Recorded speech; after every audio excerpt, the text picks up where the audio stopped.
Welcome, everyone. This is your friend, the DN What If, here with another exciting fanfiction. Today, we're diving into the story of what if Deku chose a different path after All Might rejected him? If you enjoy this video, don't forget to hit that like button and subscribe for more fanfiction content just like this. Now, let's get started with the fanfic. Izuku's foot caught the side of the pavement, and he stumbled, waving his arms to reorient himself until he regained his footing. He glanced around, suddenly getting the feeling that he was like one of those characters on TV that gets introduced by doing something really stupid. It was probably nothing.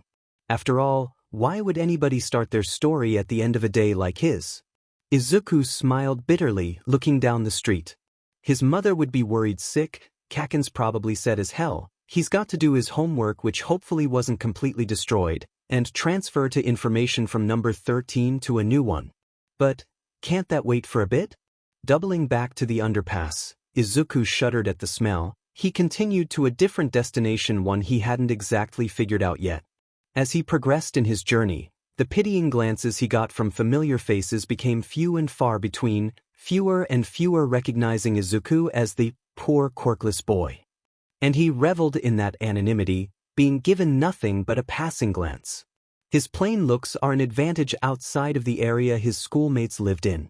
He boarded a train, finding a seat in a relatively empty car and setting his burned book bag at his side, sighing as he managed to get it open, even though the sludge still clinging to it made the process more difficult than it had to be. He'd have to get a new one. Along with a new journal, he thinks glumly as he pulled the ruined notebook from the bag, flipping through scorched and soaked pages, ink running and making his drawings and kanji indecipherable. I should get this cleaned up as fast as I can. A slight wheeze escaped his throat when he came upon the pair of pages. All Might, the paper proclaimed. They were balled in his hands before he even realized what was happening. Tears not of sadness, Izuku realizes with a jolt, but anger are pricking his eyes. His tears usually feel cool on his cheeks, popping free without resistance. But these were hot and stinging, refusing to fall as he tore the papers to shreds and shoved them to the bottom of his bag. The reality of how absolutely shit his day had been settling in completely. If you want to be a hero that badly, there's a quick way to do it. Believe that you'll be born with a quirk in your next life and take a dive off the roof. It's not bad to dream. But you also have to consider what's realistic. His fingers dug into his pant leg, pain shooting up from where the nails went hard enough to pinch the skin. Maybe they were right. Are you okay? No, the rose-colored glasses just got ripped off my face and smashed to bits on the pavement with my dreams. Nodding was his only reply to a girl with pink dreadlocks. The girl stands from her place and practically throws herself over to his side of the train. Izuku shifts uncomfortably as she leans over to check out the ruined pages. This is really cool, Stranger-kun. Looks really messed up though, and smells like sewage. The girl seems perfectly happy to invade his personal space, and the only other occupant on the train, an exhausted-looking man, huffs in amusement. I'm Hatsume. Oh my Kami, is that a breakdown of Space Hero 13's suit? He felt himself redden slightly. She snatches the notebook from his hands and seems unbothered by the general grossness of it as she leafs through and looks at the other ruined sketches of support items. You've got an eye for detail, Stranger-kun. Hatsum declares, dropping the notebook back in his lap and then grabbing his arm, ignoring his panicked yelp as she pulls a big black marker from nowhere and scrawls a bunch of random numbers and letters on him. If you can figure this out, I'll show you how to build support items for real instead of just theory. The train whistle blew, and Hatsum flounced off without Izuku saying so much as a word and a weird code on his arm. Minutes ticked by before he wondered aloud, what the F just happened? Sue him, sometimes he swore. He grew up around Kaken. The weird man huffs a short laugh again, but offers no explanation. Instead, he asks, what's got her so interested in that beat-up thing? When Izuku looked to the notebook, he felt his heart sink a little further. This thing was really useless now, huh? As useless as he was. Hero analysis, he mumbled in response. I think she was talking about the parts where I go over improvements in support items. You any good at it? Izuku shrugged in response. I guess so. I was mostly doing it so I could analyze on the fly when I got to be a hero, but I'm probably gonna drop it now.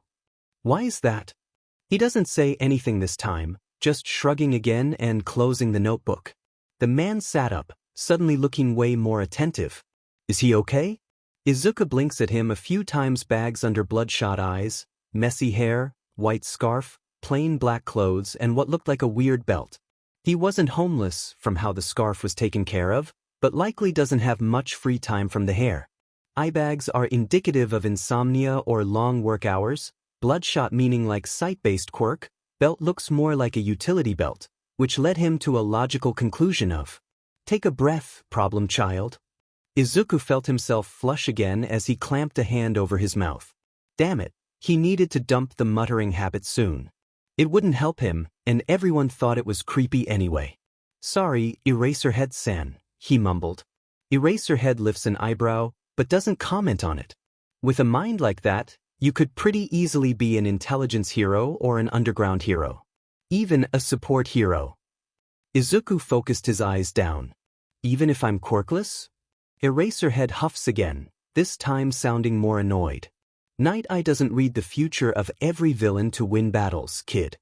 The train whistle blows, and Eraserhead leaves without another word. Izuku stares after him, turning the phrase over in his mind. He hadn't said a single cruel word. Izuku zipped up his bag, and when the train came back to his area, he disembarked and ran to the corner store, using his small allowance to get a new bag and notebook, and walked home. When he finally stepped over the threshold, his mother was waiting there. Izuku, where have you been? I saw the news, I was so worried. Mom, I'm fine. Izuku interrupted her tearful rambling, closing the door gently. I just needed to clear my head. Think some things over. Mom didn't seem to hear him, fluttering her hands as she walked in a circle around him. You should get a shower, sweetie, you could get? Sick. He nods and heads to his room, copying the numbers onto a scrap piece of paper and staring at it for a few minutes, thinking.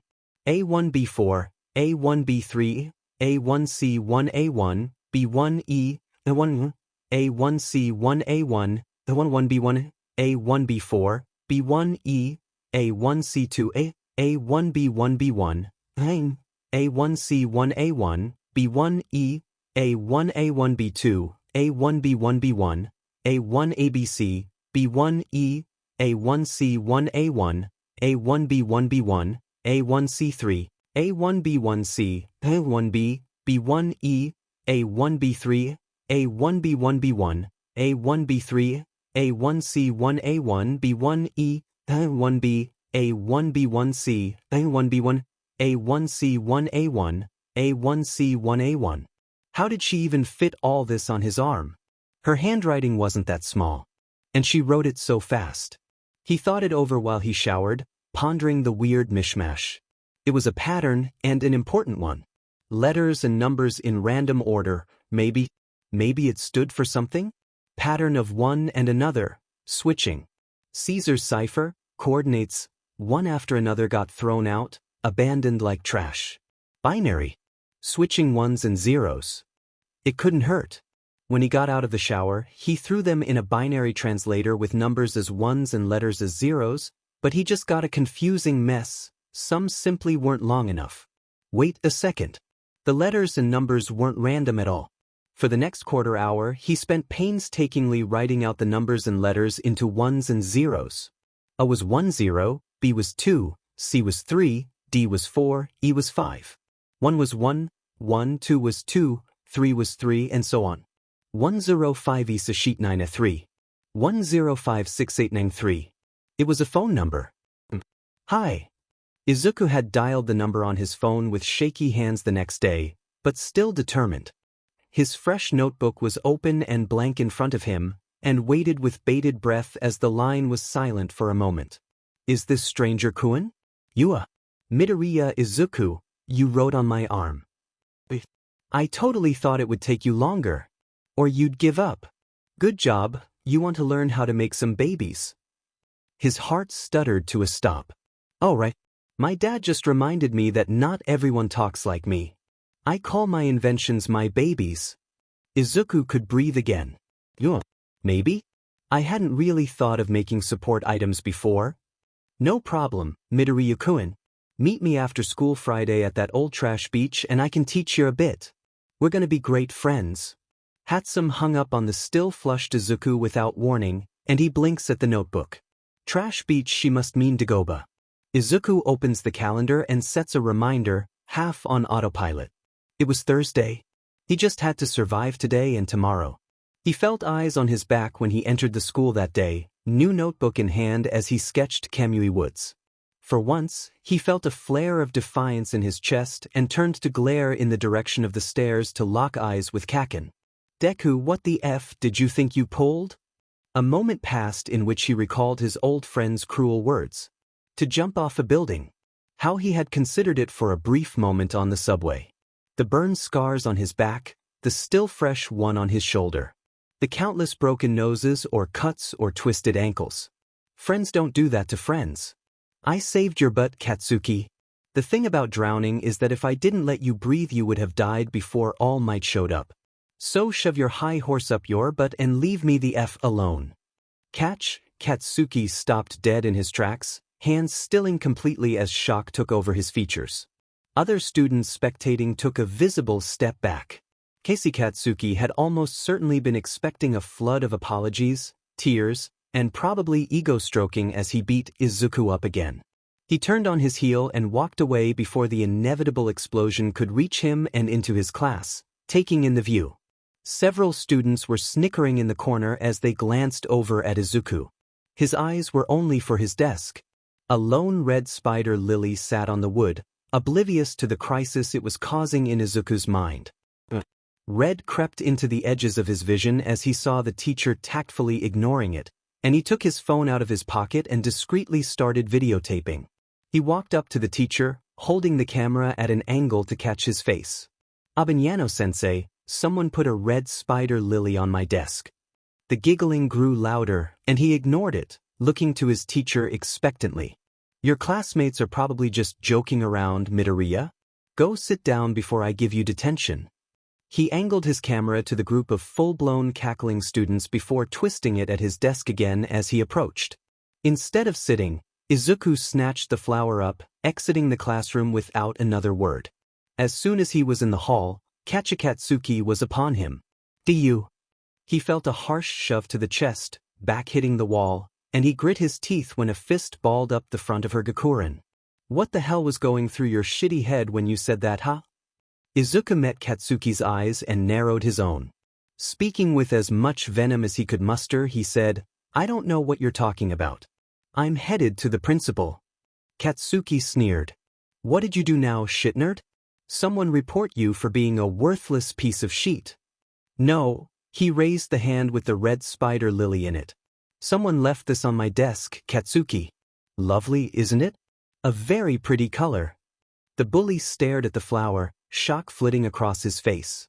Then he released Izuku's shirt, snatched the flower, and exploded it between his palms with a sadistic sneer, dropping the ashes back into Izuku's hand.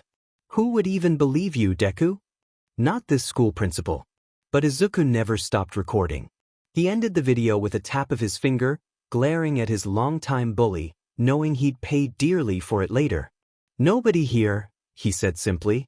Then he shoved Katsuki hard in the chest, sending the significantly taller boy stumbling back before heading back into the classroom, dropping the ash on the floor. When he got home, he was shaking like a leaf. Izuku had no idea where that rush of courage, or stupidity, definitely stupidity, came from, but he definitely paid the price. His hands were bloody with minor burns and his wrist was sprained, both ankles twisted and the backs of his legs bruised and cut nastily. His arms were peppered with burns, and Izuku was certain his back was the same. Tears came to his eyes, and he practically ran to the bathroom, shutting and locking the door as they came forth. Everyone hated him when he was weak, but they hated him more when he bit back. If you want to be a hero that badly, there's a quick way to do it. Believe that you'll be born with a quirk in your next life and take a dive off the roof. It's not bad to dream, but you also have to consider what's realistic. Tears flowed down in silence, the sobs shaking his aching shoulders as he dressed and bandaged the wounds with a practiced hand. He stretched his feet, knowing that they'll be sore in the days to come, and wrapped his wrist, hoping it heals fast. Everyone hates him because of FING pinky joint, the hingy joint in his toe that ruined his life. Night Eye doesn't read the future of every villain to win battles, kid. Meet me after school Friday at that old trash beach and I can teach you a bit. We're gonna be great friends. He wiped his tears. If the world was against him, then he would fight harder. Maybe Hatsum would ditch him the moment she found out he was quirkless, but Eraserhead had looked him in the eye and inadvertently rebuilt his dream. Izuku went to his room and silently thanked whatever divinity was out there that it wasn't his dominant hand that was sprained as he sketched the hero exactly as he had seen him. Exhaustedly leaning against the wall of the subway, his dark eyes holding some unnamed intensity. Directly under it he wrote in small print, "Night Eye doesn't read the future of every villain to win battles." He felt like those words would stick with him for a long, long time. Izuku's eyes wander around his room, a strange sort of hatred swelling in his chest as he saw a blinding smile everywhere. Never had ripping posters off a wall been so relieving. Friday couldn't come fast enough. The entire day had been filled with cruel words, but today he tried something a little different. He didn't even acknowledge Katsuki. If anything, that seemed to disturb the bully more than Izuku snapping back, he notes with no small measure of satisfaction. Of course, he gets tripped a lot and his possessions burned, but he made sure his notebook was hidden and he was safe, only exiting the building with a bruise on his shoulder. Dagoba wasn't far, and his sneakers collected sand in the soles as he walked down the stretch of honestly disgusting beach. "Hi Midoriya-kun." Hatsum appeared from somewhere within a mound, in her arms a broken microwave. She threw that out into the sand next to him, and then ducked down to grab something that looked suspiciously like a car engine and jogging over to a bewildered Izuku, her yellow eyes bright and manic. He notices the crosshairs. It must be part of her quirk. "Hi, Hatsum-chan." Hatsum grinned, dropping the engine next to the microwave. "Glad to see ya. Call me May. My quirk is zoom, because I can look at things really far away. Helpful for little bits of machinery. So don't expect to get all the finer bits perfect like me when you're making your first baby." He tactfully ignores the word choice as he shuffles his feet. Might as well get it over with. "I'm quirkless." The beat. "Then, that's so cool, Midoriya. Do you have any idea how rare that is these days? Most people just focus on things that would help their quirk, but you could look and think, what would help everyone?" He blinked. This was a dream, right? Her excited face told a different story. "I'm gonna be a support designer, like Power Loader. I'll sell my support items to big heroes and make bank." Izuku just stares, almost missing the next words. "What do you want to do, Midori-chan?" His foot scuffs the sand, kicking up a bit as he looked to them. "I'm gonna be a hero. I think underground." Her eyes lit up even more. "Really? You'll need support items, then. If you work with me and sell some support items to the underground community, I can hook you up with some of my babies for free." Okay." Izuku nods, allowing a tiny smile. "Ooh, you can call me Izuku." May drags him to the trash piles, showing him which kinds of things were salvageable, her energy unabating as she made him help her drag an oven into the open. "You'll need to build up some muscles, Izuku," May says contemplatively. "You look like you've got a more sneaky body than a bulky one, but that can work." She spent the rest of the day sitting in the sand with him, taking simple machines apart and guiding him to put them back together. As the sun began to set, he smiled widely at the assembled, theoretically functional microwave and May laughed, throwing her head back and the dying sun glinted on her goggles. "Not bad, Izuku. Text if you want to do this again." She's off before he can respond, leaving Izuku to his thoughts. Maybe it wasn't the fact that he was quirkless that ruined his life. He drew a line in the sand while he mulled it over. Why did they treat him horribly? Eraserhead and Hatsum were fine with it. A bystander was the control. Someone who had no idea he was quirkless. He spoke to them and they talked cheerfully back. Telling people he was quirkless was the constant, the thing that didn't change. So what was the variable? What separated May from Katsuki? What made an entire school hate him but May want to be his friend? He traced us and them in the sand, on either side of the line. What was the line? Where did it blur? What was the variable? Katsuki and the school and his mom them. Mei and Eraserhead, and Izuku us. It's not bad to dream. But you also have to consider what's realistic. Everyone always agreed with All Might. He was one of them. The world was them. His fingers dig into the sand, bawling and watching the grains fall through. It was Izuku versus the world, really. So what if All Might was one of them? He'd just fight harder. Everyone pushed Izuku around constantly. It was about time he pushed back. Izuku, I'm worried about you. Izuku faced Mom, his hands in his hoodie pockets. Dread was a pit in his stomach that he couldn't get rid of. It was just his mother, but Izuku knew. She didn't want him to be a hero. She wanted to bury him in bubble wrap. You keep coming home after dark and you're distant, and you took down all your All Might merch and you just don't. Her hands fluttered slightly and he eyed them nervously. He knew Mom would never hurt him, but the memory of stinging blows and explosive palms resided. You don't talk to me, Izuku? I'm just worried. He shifted his weight slightly. Why was he hesitating? It was a simple answer. I made a friend, and she's teaching me how to make support items. Mom relaxed considerably, a tiny smile appearing. You're not going to be a hero? Of course, that's what she takes from it. I am, he says simply. But underground. I won't pass the entrance exam for heroics, so I can transfer from general. Education, support, or management. Management is off the list because I'm useless in that field, and Gen Ed is my fallback plan. It had been a few months since he met Mei. She said he was progressing pretty well and practically dragged him around the beach for scrap as she taught him to build from scratch. All he had so far was an electric bow staff, beta version, that he was very uncoordinated with, a more durable phone case, and, well, he was working on something privately he would show to Mei today. It was Saturday and she should be at the beach. He would meet her there in less than half an hour. Anyway, I'm going out to meet her, Izuku told his mother, picking up the plastic bag with the alpha version, support item in it. Love you. I'll be home at 8 or 9. She just looked forlornly after him as he left, closing the door firmly behind himself and not looking back. Mei waved enthusiastically, her hair a certified mess and soot stains all over her face and arms, save the clean bits where gloves and goggles had likely been positioned. He huffed a laugh, rolling his eyes. Did you get any sleep? Nope. I've got a brand new baby to test with you in a bit. What's in the bag? He stepped back just in time to avoid her reaching arm, shaking his head. I'll show you, calm down. She settled a bit with a smirk, looking at Izuku expectantly. He rolled his eyes. From the bag he pulled a set of goggles which he held out to Mei. She stared at it for a moment before taking it. They were a bronze color, with small green details on the edges. The glass was mirror-like, and he smiled nervously as she slipped them on. A manic smile came to her lips as she messed with the knobs on the side, and he watched with bated breath as it made kind of annoying clicking noises and shifted in and out. Slowly, she took it off. What did you name her? Her voice was tense. Mei Vision, he mumbled. Mei looked at him, yellow eyes blank then. Izuku, you're so sweet.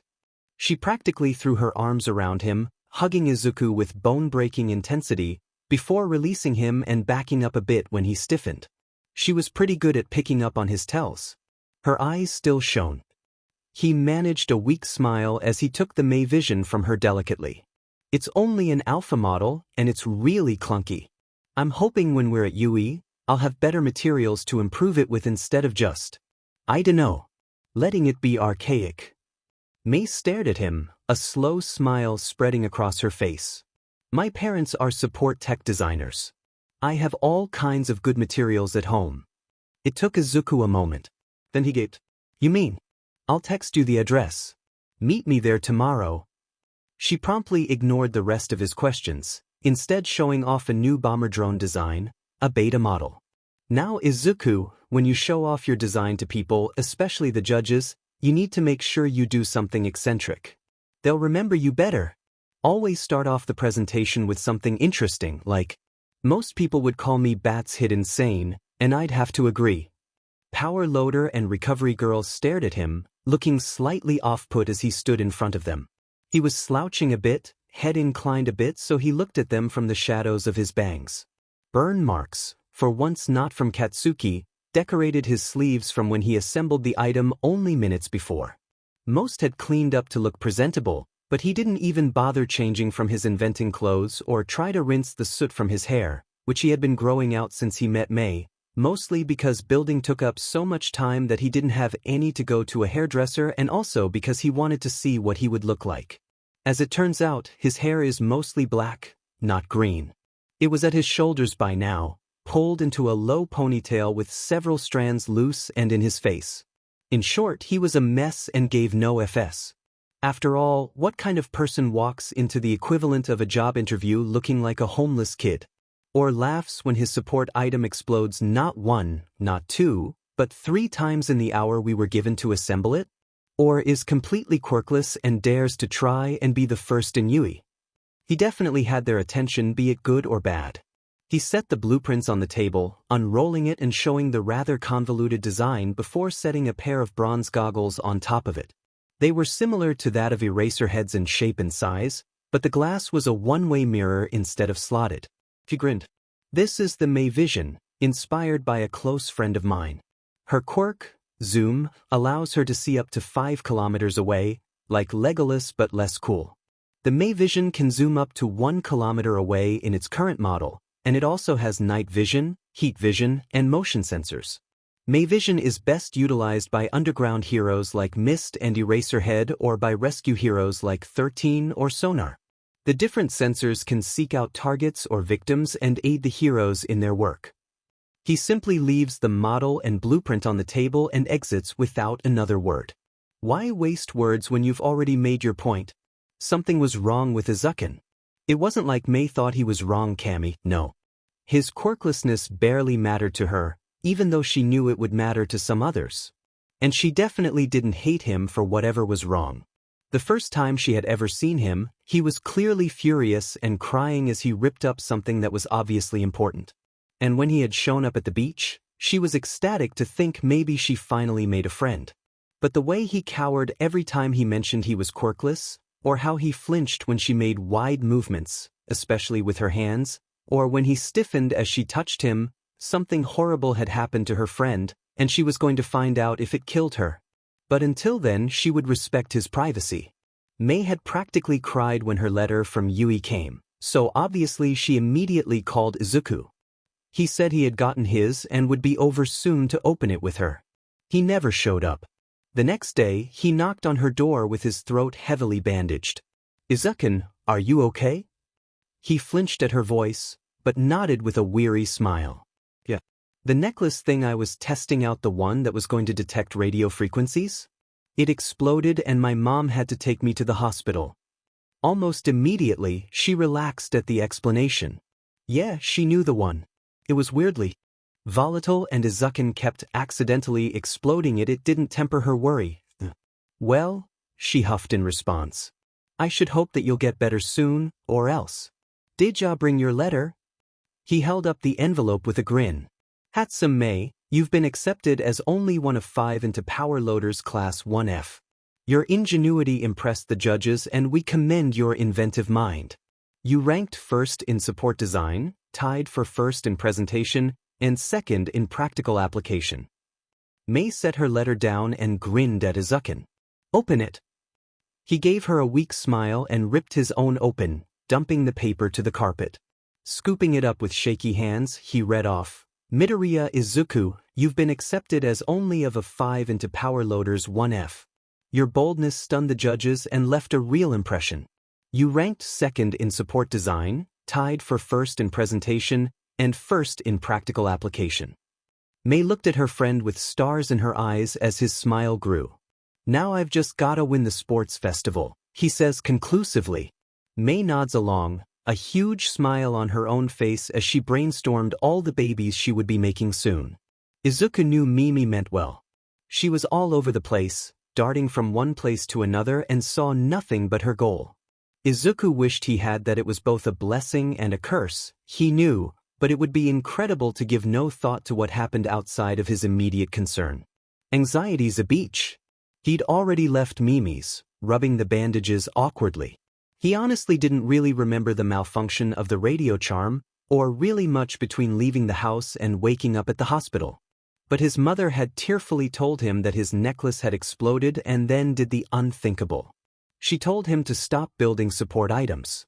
That had, of course, led to a massive fight which ended in him leaving the hospital that morning, heading home, changing and going to Mimi's. When Mimi had stared, he wouldn't deny that he felt a little uncomfortable. He walks down the street, looking in the windows in silence when he catches sight of blonde hair in the reflection. Not here. He spun, searching for his depressingly familiar bully, and saw a man with blonde hair walking past, nose in his phone. Izuku looked at the pavement and hurried across the street into a corner store, not wanting to be seen. He could feel the weight of their gazes on his bandaged throat. Pretending to browse, he skimmed through different plans. He didn't want to go out and have people see him. Something dark red caught his attention. A scarf. That works. Izuku would be sad he didn't see his mother much anymore. He wasn't so FNG furious with her. She tried to get him to stop doing what he loved because of an accident. He wasn't made of glass. He was quirkless, not china. But all of his anger paled in the face of his excitement, at least for today. Katsuki got in. Izuku just had to make sure he never knew that Izuku did too. At least, not until the sports festival. Mimi was practically vibrating next to him as they walked in, her voice pitched higher than normal when she spoke. "Oh my Kami, Izukin, this is the actual Yui. How are you not freaking out?" He was just not externally. Instead of saying that, though, he shrugged. "I dunno, maybe I'm just tired." "You're always tired. You're always high on caffeine. Drag addict is your aesthetic, exhausted hobo is mine." The door for 1F came up a lot faster than he thought it would, and it was quite a bit bigger than he thought it would be. Mimi, of course, decides the best way to introduce them is to kick the door open before he can stop her. With a loud bang, it flew open and Izuku hissed. "Sweet motherfucking Kami." "Just May," she joked in return, taking his sleeve and practically dragging him into the room with 3 stunned students and a very exasperated power loader. This was going to be a long year. "My name is Maijima Higuri." Power loader stood at the front, his eyes uncomfortably focused on Mimi and Izuku. He knew Mimi was smiling back, so he just glared. "But that's Maijima-sensei to the lot of you. Please don't play an introduction game. Please don't play an introduction game. Please don't play an introduction game. To get to know each other, we will talk a bit about ourselves." Fing hell. Mimi, as wonderful as she is oblivious, leaps up. Me. Pow Maijima-sensei sighed and gestures to Mei, and Izuku has to physically hold back a groan. Why can't he have a quiet day? Just one? I'm Hatsume. My quirk is Zoom, and Izukin here is my best friend. I love making babies with him. Izuku buried his face in his hands when Maijima-sensei wheezed loudly and the other students froze in shock. "Hatsume," he snapped to his friend. She has the audacity to giggle before correcting herself. "Sorry, we call our support items babies. We're partners. One day." He just wanted one FING day of peace. Aizawa Shoyuta was tired. Of course, this was nothing new. Hizashi liked to joke that he sucked all the energy out of Shoyuta like some vampire, but should have been an insomniac long before he met him. So you couldn't exactly blame him that he wasn't paying the slightest attention to Maijima or Nemuri as they rambled about their classes. Neither bothered asking him, because Nemuri had heard from Hizashi that he'd already expelled a student, some brat he'd not bothered to learn the name of that didn't even try to pass the quirk assessment. Kami above, I knew accepting the 2 top scorers into one class would be a problem, but I don't think I was expecting that. Nemuri leaned in, her blue eyes wide with anticipation. Did they explode something? Yes, and we didn't do anything except introductions and orientation, so I don't even know how, but that's not the point. Maijima looked genuinely distressed, raking his capped fingers through his ginger hair. Shoyuta inclined his head slightly to him. He liked hearing about other teachers having problem children for once. Maijima acknowledged Shoyuta, tuning in with a nod before continuing. The top scorers were Hatsum Mei and Midoriya Izuku, their partners, I'm pretty sure. Hatsum jumps up to be the first for introductions and she says, I shit you not, I'm Hatsum Mei. My quirk is Zoom, and Izuku here is my best friend. I love making babies with him. Nemuri snorted inelegantly as Shoyuta coughed to cover a laugh of his own. A bit forward, weren't they? And Midoriya immediately full names her and makes her correct herself. They call their support items babies, and it was a bit late to prevent mass chaos, so the other three are losing their sheet. Midoriya genuinely looks like he wants to die. I'm still trying to figure out how to breathe, and Hatsum just stands there looking proud of herself. That was significantly better than his first assumption, Shoyuta decides. And don't even get me started on Midoriya. There was a sudden, loud explosion coming from down the hall, suspiciously close to the development studio. Maijima sighs. That would be them. They asked to stay late so they could work on their support items for the sports festival. Nemuri cackled. I've got to see this. Shoyuta just shrugged and allowed his friend to drag him up and out the door, Maijima hovering close behind as he followed with more than a little hesitation. As they walked down the hall, they heard several smaller explosions and loud swearing accompanied by laughter. Maijima pushed the door open, stepping back to let the smoke drift out, a look of pure self-loathing on his face as he stepped in, Nemuri and Shoyuta in tow. Midoriya. Hatsum. I said to not level the building. A girl covered in hot pink paint appeared from behind a paint-covered shield, specifically the cork-reinforced glass shield meant for testing explosives. She threw back her head and laughed, pearl zero white teeth a starting sight on the girl covered head to toe in hot pink. Don't be ridiculous. Next to the volatile quirk testing grounds, aka Gym Omega, the development studio and support classrooms are the most structurally secure places on campus. Shoyuta blinked. She was completely right. A boy with long curly green hair rounded the shield as well, clearly self-made, tablet in hand. He didn't even look up to see the new people as he picked his way past puddles of pink to Hatsum. Fine motor control? She flexed her fingers stiffly, and the pink cracked. Slowed but not stopped entirely. General motor control? Hatsum swung her leg out. It was stiff and awkward. Weird and kinda heavy, but not slowed much. Weight? I'd say about 5 kilos. Stickiness. Slamming her palms together with a weird mix between a slapping and cracking sound, she bent her arms slightly, trying to pry them apart. Mega sticky. Against other surfaces? Her leg lifted with a bit of the pink paint, stringing between it. Tiny sticky. Pathetic boy. The boy, assumedly Midoriya, frowned. Is the elasticity being a problem again? Yeah. Maybe less rubber components next time? More concrete. Keep glue the same, though, since I think it's mostly the rubber FNG with its stickiness. Midoriya nodded sharply, looking up to her with a slightly deeper frown. We'll have to mark it as a failure. Hatsum grinned back. Maijima sighed loudly. Please tell me you have some solution to clean this up. Salt water. Hatsum chirped, before waddling over to a kiddie pool with globs of pink in it. Midoriya looked up at Maijima, noticing the other two teachers. Shoyuta notes the green eyes focus on him for just a moment longer, and he's suddenly struck with the feeling that he's seen this kid somewhere before. Something you need, Maijima-sensei? Maijima rubbed his face.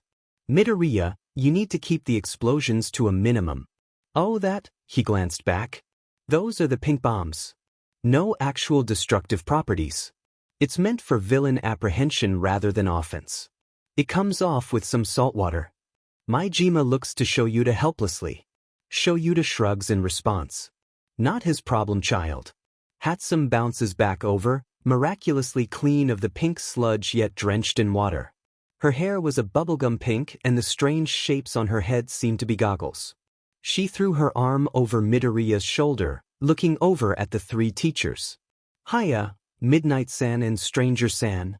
Boy on the bus crying, angry. Pink bouncy girl distract him. Phone number? What the F just happened? Even if I'm quirkless? Shoyuta squinted slightly at Midoriya. Whatever had happened in those 10 months between meetings must have seriously effed with the kid. He had long hair tied into a messy bun and eye bags that rival his own. But there was a definite shine to his eyes they wasn't there before. "Aizawa, Koyama, meet Hatsum and Midoriya," Majima said tiredly. Midoriya here applied for support because he knew he would fail the heroics exam and plans on transferring. There was a strange clicking sound as Midoriya nodded, suddenly turning around and gliding away. "Yes, Queen."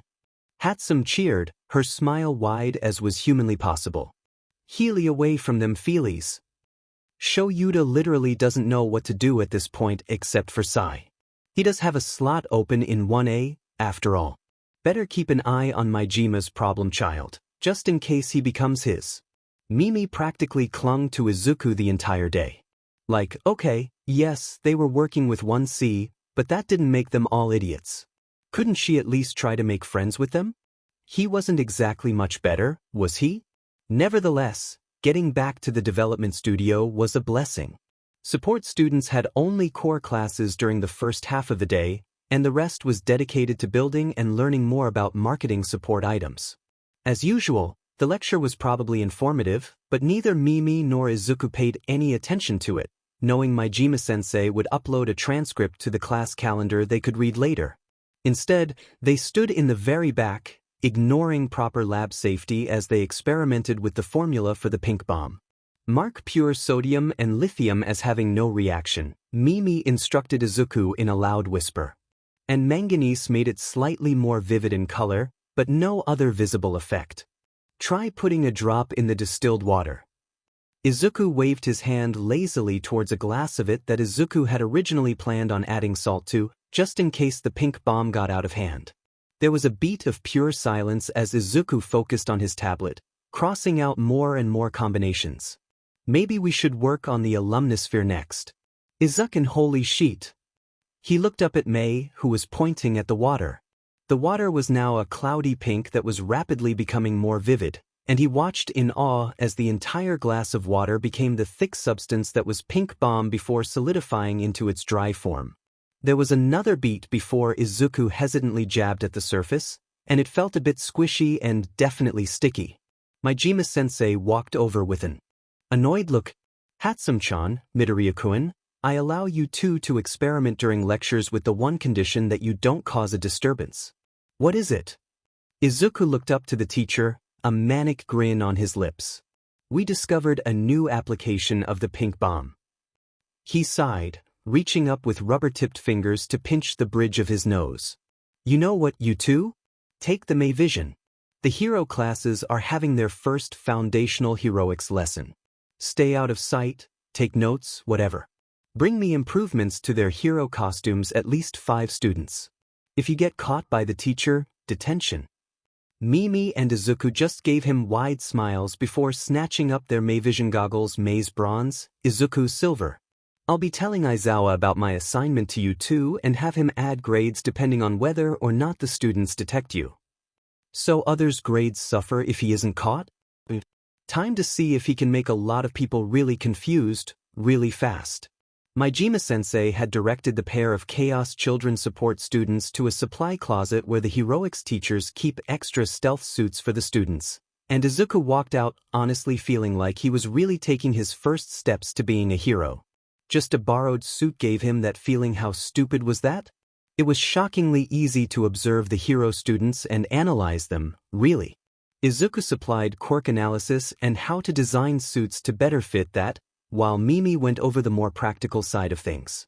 Somehow, Izuku forgot Katsuki was in this class the last round, playing the lone hero against Engine Boy and Gravity Girl.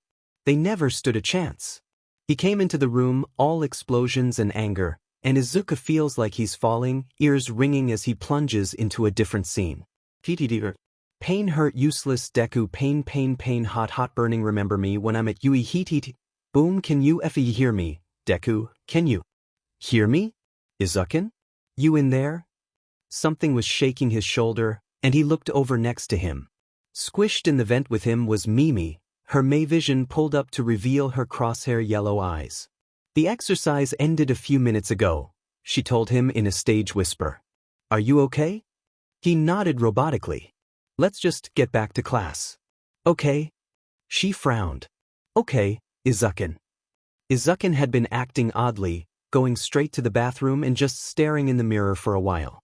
Mei was more than a little concerned when he had spaced out, muttering indecipherable words under his breath in the vents. It was genuinely terrifying to look over and see her best friend's normally tired but attentive eyes blank and full of fear. She knew he was looking at his scar. The red scarf he had donned not long after getting it prevented her from ever seeing it, but she knew he didn't like it. Izukin had said before he felt like something was screwing with his head every time he looked at it, and Mei had mostly attributed it to the amnesia he had surrounding the radio charm malfunction. But she didn't interrupt him. Izukin was thinking about something heavy. He did that a lot recently. A lot of heavy thinking. And as much as Mei wanted to help him, she knew when to step back and let him work things out by himself. Mimi, I think I need to talk to you about something. She was sitting on her bed with his analysis journal open, looking up at her dark-haired friend. She nodded silently, knowing a wrong word could scare him off when he was like this. He settles on the bed next to her, hands nervously working at his scarf. His green eyes were dark, and Mei couldn't help but feel really, really unsettled. Before you, nobody liked me. Mei blinked. Izukin? Her Midoriya Izukin? Nobody liking him? Why the hell would nobody like him? He folded in on himself a bit, grabbing a pillow to hug it tight and being entirely unbothered by the mess of wires that was stuck fast to it by way of something she had fondly dubbed the superglue incident. I didn't have friends before I met you. And my mom and I are always fighting because she doesn't want me to be a hero or work in the support field. She just wants me to be safe, but I wouldn't be happy like that, and she doesn't care. She's just so controlling. Mei gently rested a hand on his shoulder as Izukin drew more into himself. She was aware of his family problems and the massive blow-up that led to him staying at her place more often than not, but she hadn't exactly realized it went that deep. And at school, it was effing awful. And Mei could do nothing but rub her friend's shaking shoulder and murmur comfort as he recounted the life he led before he met her. And if she later scrawled Bakugu, All Might and Inko in red marker at the top of her sheet list, that was nobody's business but her own. Izukin was her best friend, her brother, and now that she knew somebody had hurt him, they wouldn't get the chance to do it again on her watch. The clips played in loops in front of Shoyuta as he sat in the teacher's lounge, Maijima leaning over the back of the couch. Earjack and Six Arms were the only ones to hear them but wrote it off pretty quickly, Maijima surmised. Midoriya looks like he dissociates in the last clip, might have to talk to him about that. Shoyuta nodded. I'll be discussing situational awareness today in class after they pick a class president. Good, they'll need it. Hatsum and Midoriya already emailed me about outfit changes, and both are adamant about several students having theirs changed. Yaoyorozu, Hagakure, Uraraka, Bakugu, and Todoroki, to name the bigger ones. Shoyuta doesn't like Maijima much, but he tolerates him. The ginger man has enough practicality to last him through his life and then some, but otherwise keeps his problem children on a rather slack leash. Case in point, the battle trails. Allowing 2 unsupervised non-hero students into a battleground and telling them to analyze 1A. More because they were causing problems in class than anything. Aizawa, I know that look on your face. I was in the middle of a lecture and they started freaking out over how a chemical reacted with water. Distracting the others. Yeah. Whatever. Shoyuta clicked through the clips, landing again on the one through Hatsum's Mei vision where Midoriya is clearly either dissociative or having flashbacks. Definitely discuss that, he concludes. The pause. You're taking 1A on a field trip soon, right? Tomorrow? Shoyuta didn't like where that was going. Yes. The Mei vision test was a success. Yes. 1F needs field experience. Shoyuta sighed. You technically can't stop me, Aizawa. Instead of responding immediately, Shoyuta pinched the bridge of his nose. Just stay out of the way. Deku was tired. He had no idea dumping all of your emotions at someone's feet could be so exhausting, but it was, and he hated it. Mimi had been oddly quiet, and that always made him anxious, but she hadn't ditched him yet. He was even more tired when the media broke in and he hid in a supply closet before heading to the development studio. The radio charm was well on its way, the pink bomb improving in leaps and bounds, and the Mayvision was almost finalized. And then this goddamn field trip. He hates field trips. He hates them so much, but he's stuck going on them. He'd rather be finishing the radio charm or finally starting on the alumnosphere, but no, he and the other 4 students of 1F have to sneak around the DMNUSJ to spy on 1A and come up with support items as homework. Like, yeah, it was fun, but you can't design on a time limit. So yeah, Izuku was so tired. It didn't help that Katsuki was a constant threat, or that Mei might actually murder someone, or that he would be reminded of his own inadequacy in the hero world. Nope. Instead, he got a heaping load of FU salad with a side of sheet fries. Cheer up, Izuku. Mimi elbowed him slightly, her usual smile unwavering. We'll get to spy on those hero students. He just huffed in response, fingering his belt. On it hung 3 pink bombs, a chain with a radio charm, hopefully non-explosive, and a grappling hook, plus the silver Mayvision on his head. His messenger bag was fire and waterproofed, he learned from the slime incident, and Katsuki, holding his journals and other random supplies and gadgets. Mimi tugged on his ponytail, and he turned his head slightly to allow her to mess with it.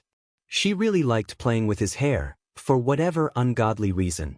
He felt her undo the ponytail and start a braid, so he fished out the tablet from his bag and started updating the map. Yui didn't have any official maps for the sake of security, so he and Mimi had been working together to make a sort of marauder's map of the campus, and, of course, he was updating it as he went along. "How's the wonder map going?" she chirped, tugging on his curls a bit roughly. "We aren't calling it that." "Yes, we are." Another one of the 1F students, a boy with a calligraphy quirk named Hinata-ban, glanced over with inquisitive eyes. "Hatsum-chan, your zoom quirk probably really helps with fine work, right?" Izuku couldn't see, but he knew Mimi had nodded. "Midoriya-kun, what's yours?" Another student, Reiki Pearl, piped up. She was half American with a technopath quirk and a twin sister that she talked about a lot, Reiki Arya. I mean, it has to be some kind of intelligence quirk or analysis. Mimi's hands stilled as Izuku paused. Even Collins Fianna, an Irish student who moved here to come to Yui's support course and was usually quiet, leaned in a bit. "I'm quirkless," he said finally. "Everything about me comes from work and practice." While Reiki immediately looked thoughtful, lines fading in and out around her eyes, and Hinata stared open-mouthed, Collins just looked confused. "I'm sorry, what does quirkless mean? Is it a quirk that makes things smaller?" He shook his head, ignoring the indignant squawk he got from May. "It means I don't have a quirk."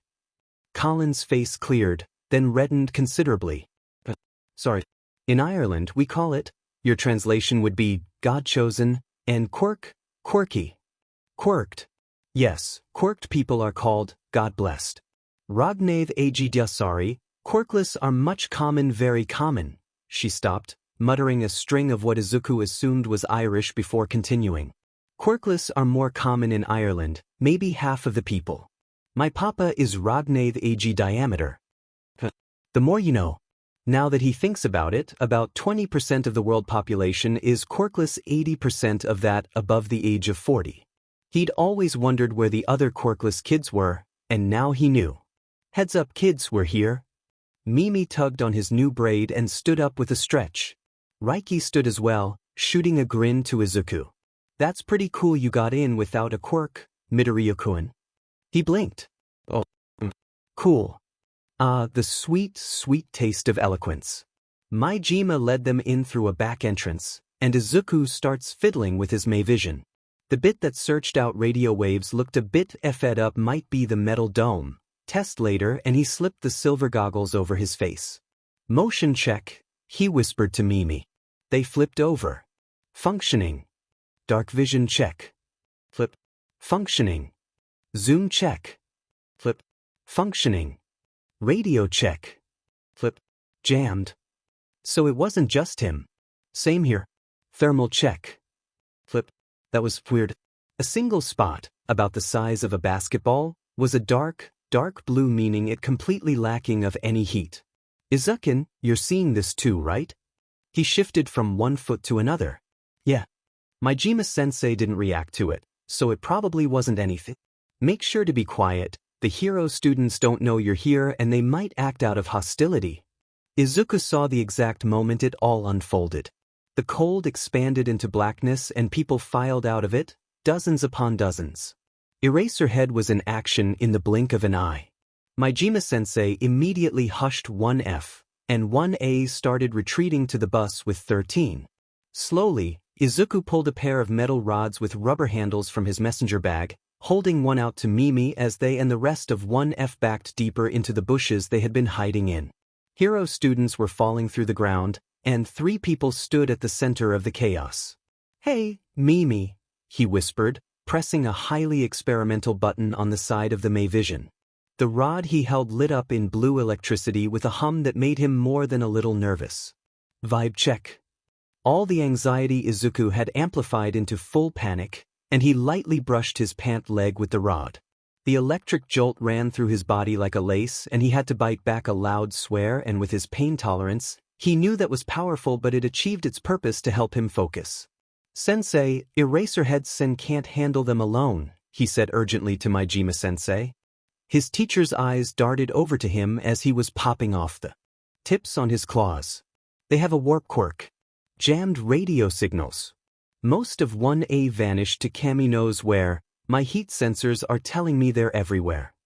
Majima-sensei huffed a breath of air as he spoke lowly. "You've got a good head on your shoulders, Midoriya. Try to find an escape, get help." With that, he burrowed into the earth. "Izuku, go." Mimi's voice snapped him into hyperfocus.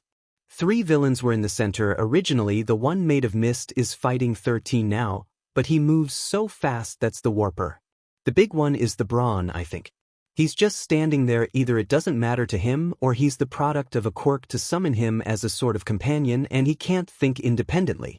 Third is that scrawny dude, he has a hand on his face. What the F? I think he's the leader.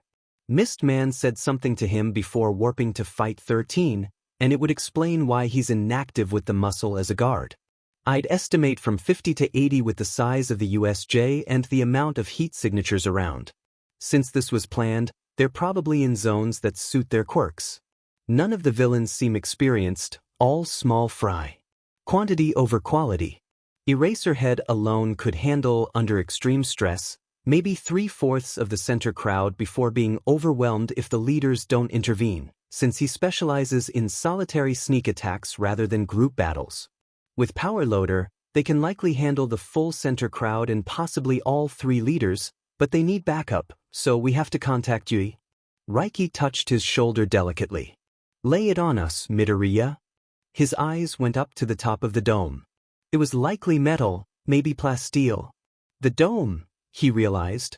The radio jam is probably from a quirk, but all quirks have a limit. I'm betting this guy put it on the dome. If we can bust through the dome, we can broadcast a distress signal. Mimi finishes, her crosshair eyes widening. "Does anyone here have explosives?" The pause. "That is, big boom machine, right?" Collins asked hesitantly, her words halting and accent thick, probably from nerves. F-.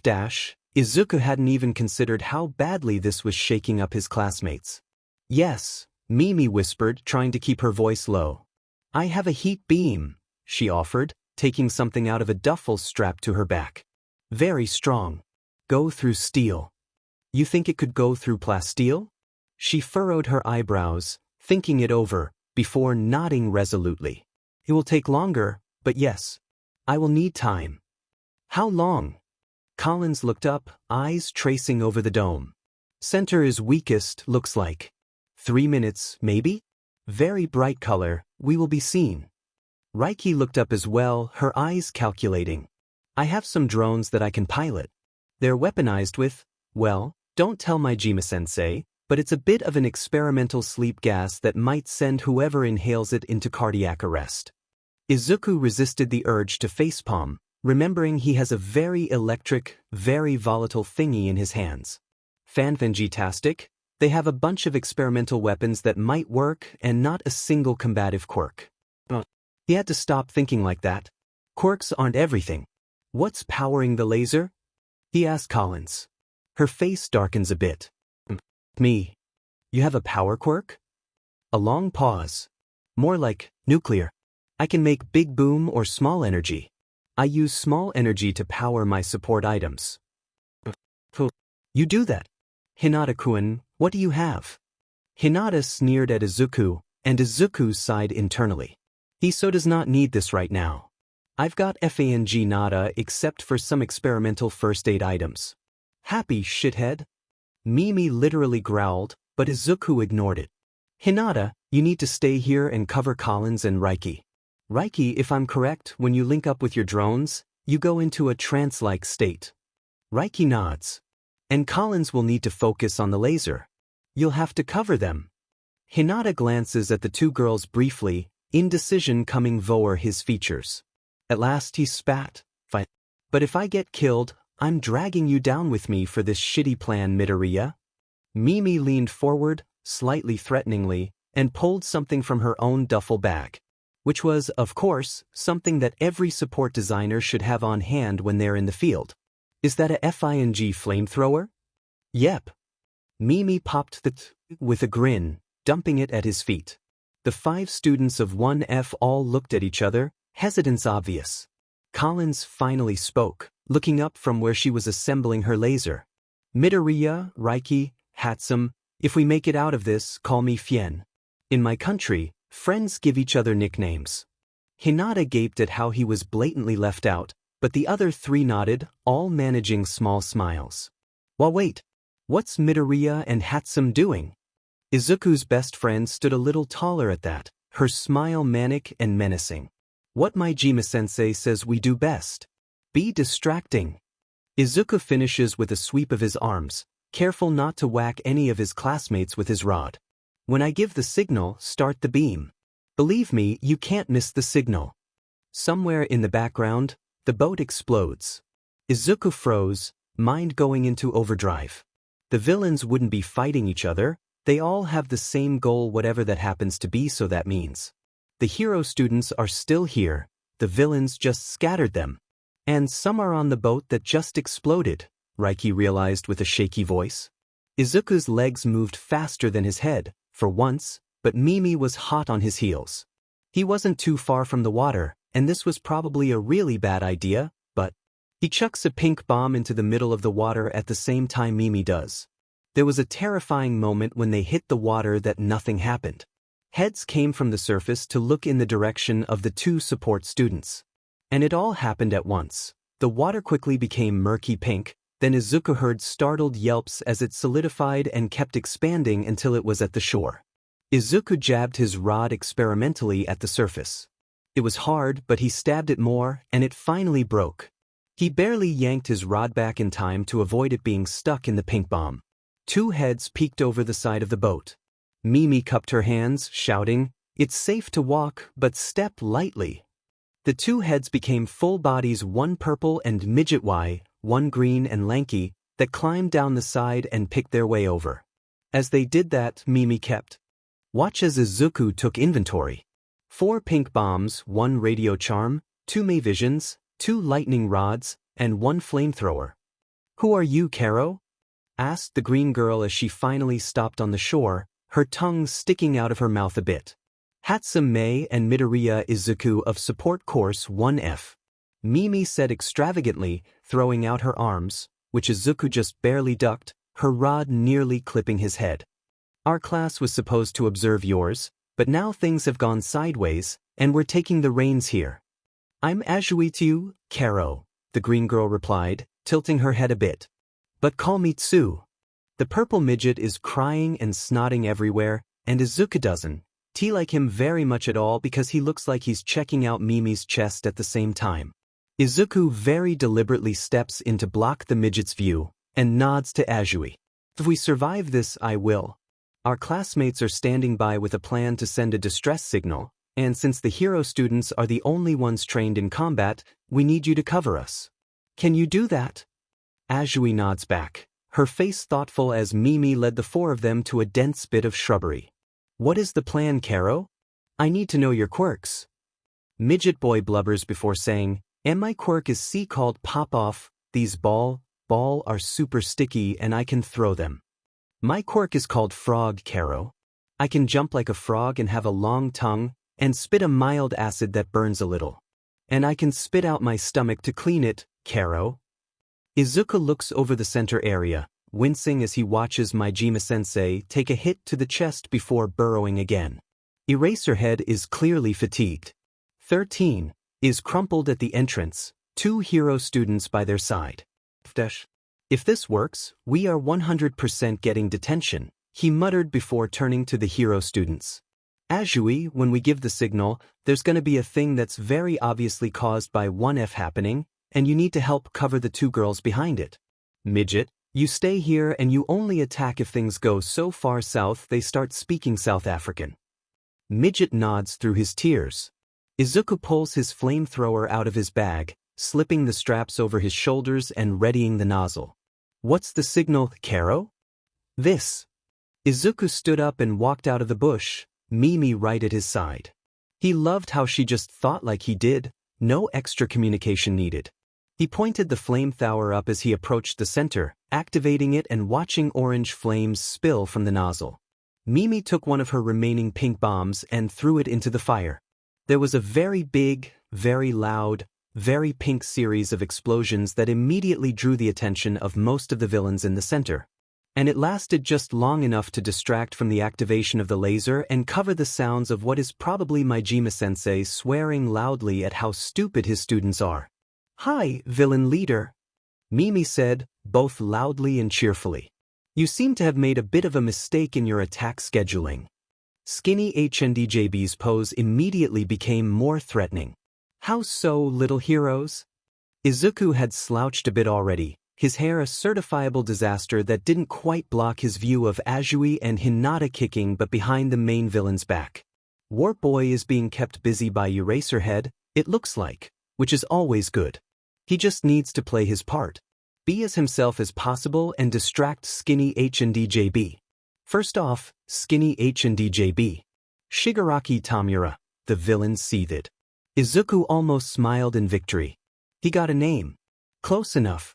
So, first off, Shigito, we ain't hero students, much less heroes. Me and my friend here are from support.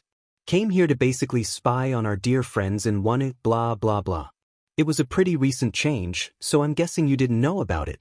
Yeah, the break-in was you, wasn't it? Mimi jumped in, giving a little bounce on the ball of her feet, ignoring the hostile looks she was getting from the small fry villains trying to deal with Majima-sensei. That was really smart, you know, using the media to cover it up. Honestly, Ria and I saw right through it, but those dumb heroes didn't have a clue. They really just can't think like us, you know? He had no idea why, of all the fake names Mimi could give him, she chose Ria, but whatever. But Shigito seemed to be eating up the indirect praise with a smile that crept around the edges of his hand mask. Wasn't it? He gloated, scratching the back of his neck. I knew those stupid heroes would never suspect a thing. Izuku didn't smile, of course, but he plastered a fake one on all the same. Do you mind if we ask what your motive is? We couldn't hear from our places. To kill All Might. Shigito stopped scratching, his hands stilling for a moment before he scratched harder. We've even got this Numu to fight him. But he isn't here. All Might? Wait a second. He had no idea who the foundational heroics teacher was, except that he was new. All Might was around Japan more. How could he have been so dense? Kami, I know that feeling, he seethed to Shigito. It's like he thinks the sun shines out of his butt. I would ruin that man's whole career if I ever saw him personally again. Not surprised that pompous but didn't show up to his own class. Mimi jolted slightly at his words, but nodded seriously. Nobody F's with my Ria without paying in blood, and that blonde idiot F'd with him big time. Shigito nods excitedly. I wish he was here so I could kill him. Several things happened at once. A black portal opened, dropping Eraserhead onto the concrete before Mist Man came through himself. The top of the dome finally caved in. There was a very large, terrifyingly familiar boom, pop pop pop, from somewhere in the ruins area. Noom attack. Big Bird lunged for Eraserhead. F dash dot. Yeah, that summed up the situation pretty well. Mimi jumped forward, her rod striking out and jabbing directly into Big Bird's arm.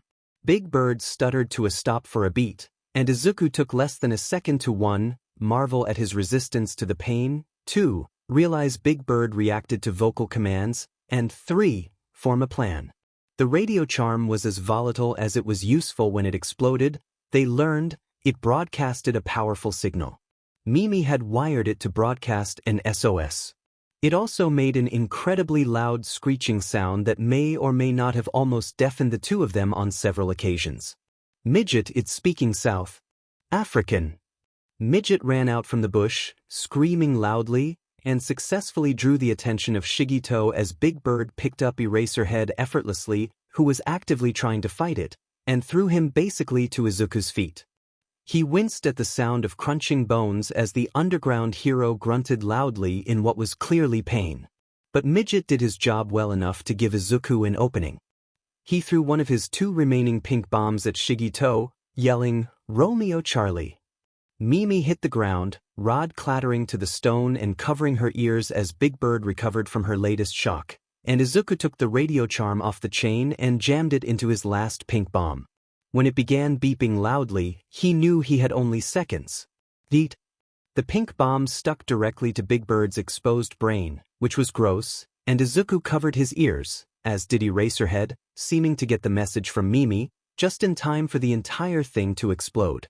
Izuku knew Big Bird must have some kind of resistance to pain or wounds, from how quickly he recovered from a high-voltage shock, but eardrums are the most delicate bits of skin in the body. They shatter easily, and if Big Bird had a super healing quirk and not resistance, it would overdo it and thicken the eardrum too much, making Big Bird deaf, or at least very hard of hearing. He was proven right when Big Bird went completely still, dead to the world and especially the pink glob on his head. Mistman, having realized they've been had, swears loudly and warps himself and Shigito away, but nobody else. Several minutes later, the dome explodes. I am here.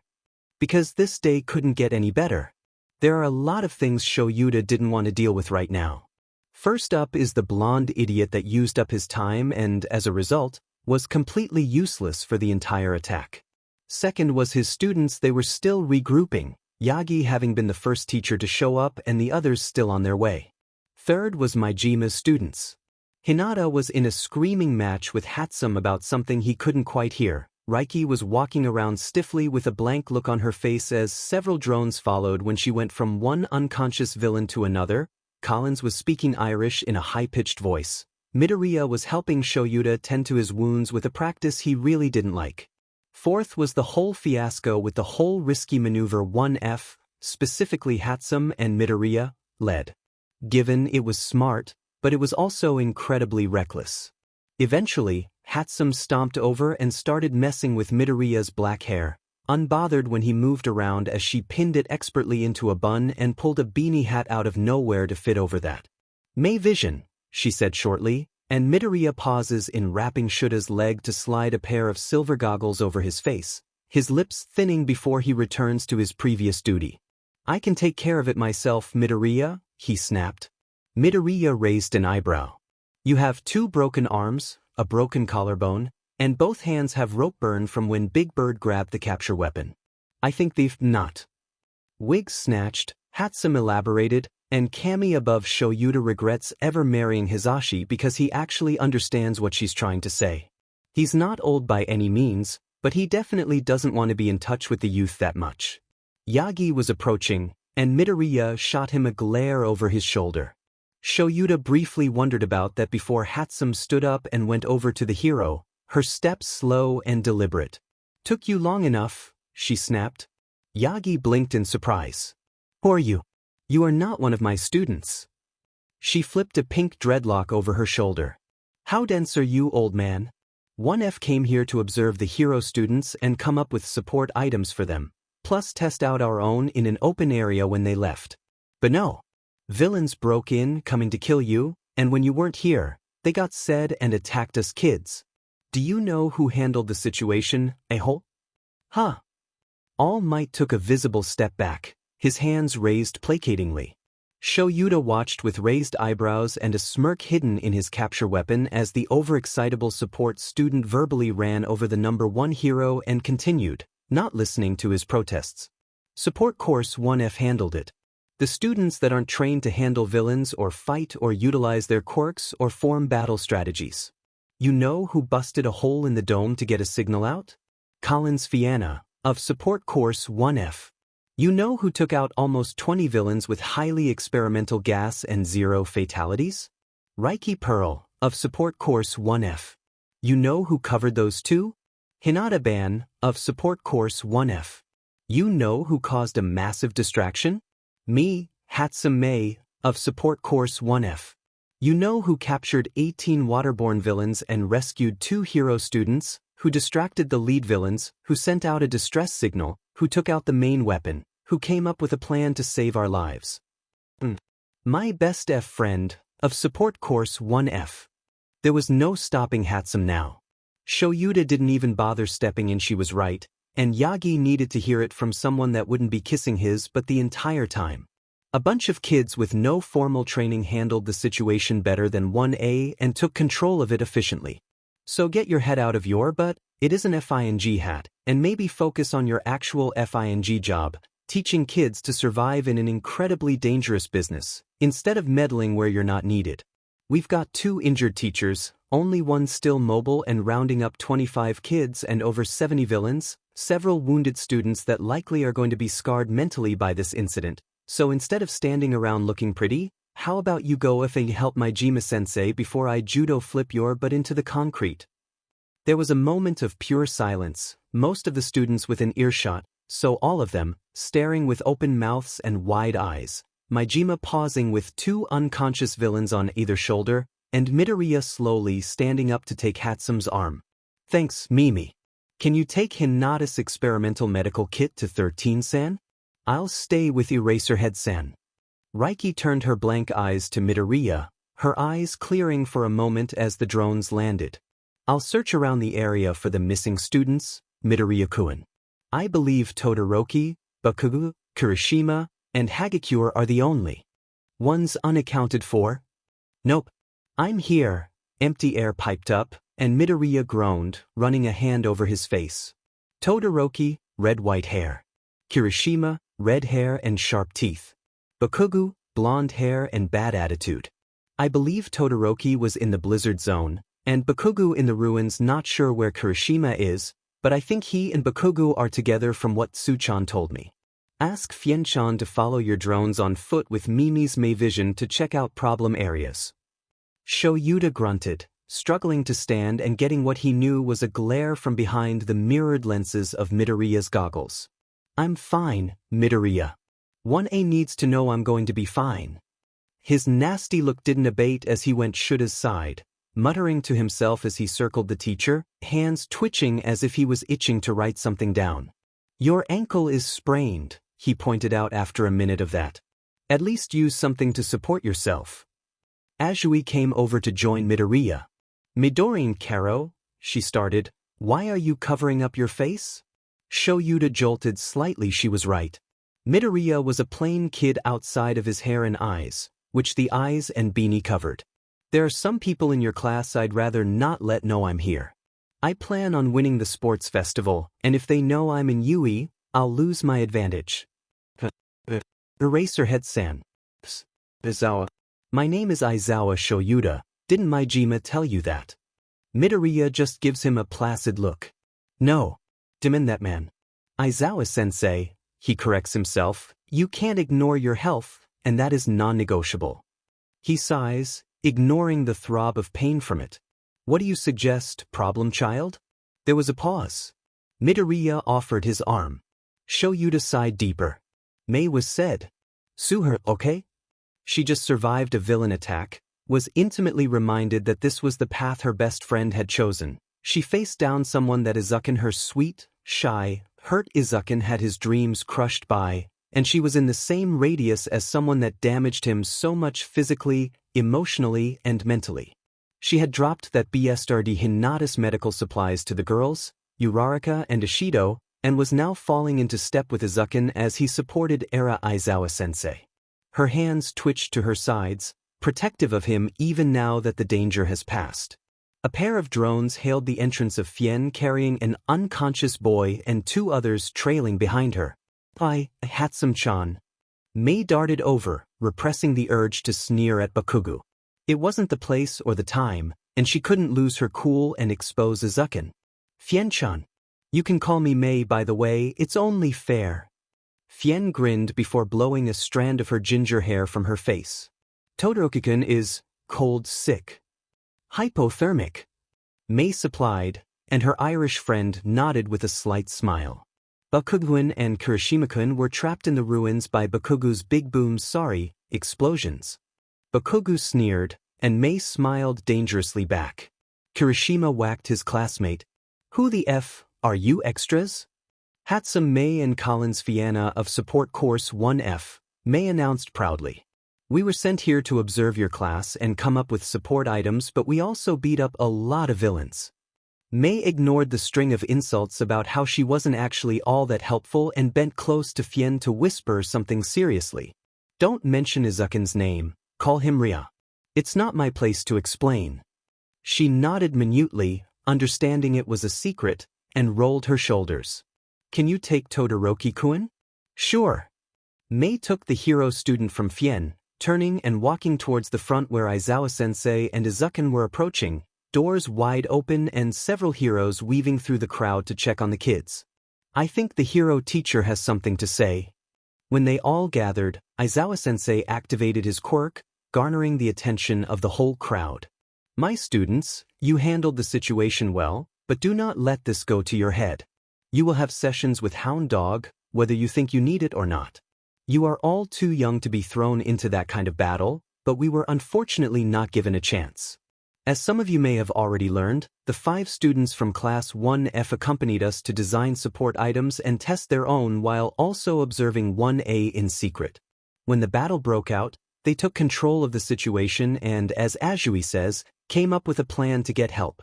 While what they did was incredibly reckless, Aizawa-sensei elaborates heavily, sending a glare at Mei. It should also serve as a reminder that the other classes are not to be looked over in terms of potential or power. He said nothing else, and Izuku helped the man limp over to an empty gurney where a paramedic started looking him over. Izuku came over to Mei, and she gave him a weak smile. He didn't return it, but she knew he appreciated it anyway. "Fien-chan, get Todoroki to a paramedic. Mimi, round up the other 2 and get them to Maijima-sensei. I'm gonna get on the bus and have a mental breakdown." With that, he turned on his heel and walked straight out the door, ignoring the paramedics that tried to stop him. Mei stood in shock for a minute, before making a split-second decision. "Can you get the rest of 1F, Fien-chan? I'm gonna go help Ria." Fien nods resolutely, hurrying to a paramedic after taking Todoroki back, and Mei practically ran to the bus. Izuku needed her, consequences be damned. The door shut quietly behind him. The house was silent as Izuku and his mother met eyes, one worried and the other exhausted but defiant. "You're hurt." Izuku flinched slightly, but held his ground. "I am." You're angry." "I am." Her green eyes searches his face, and Izuku quietly drew in a breath. "Izuku, I don't like what Yui is doing to you." "Mom, what? You're always so angry and you're getting hurt and you're never at home." "Mom, I'm taking you out of Yui, Izuku. It's for the best you were never this angry before."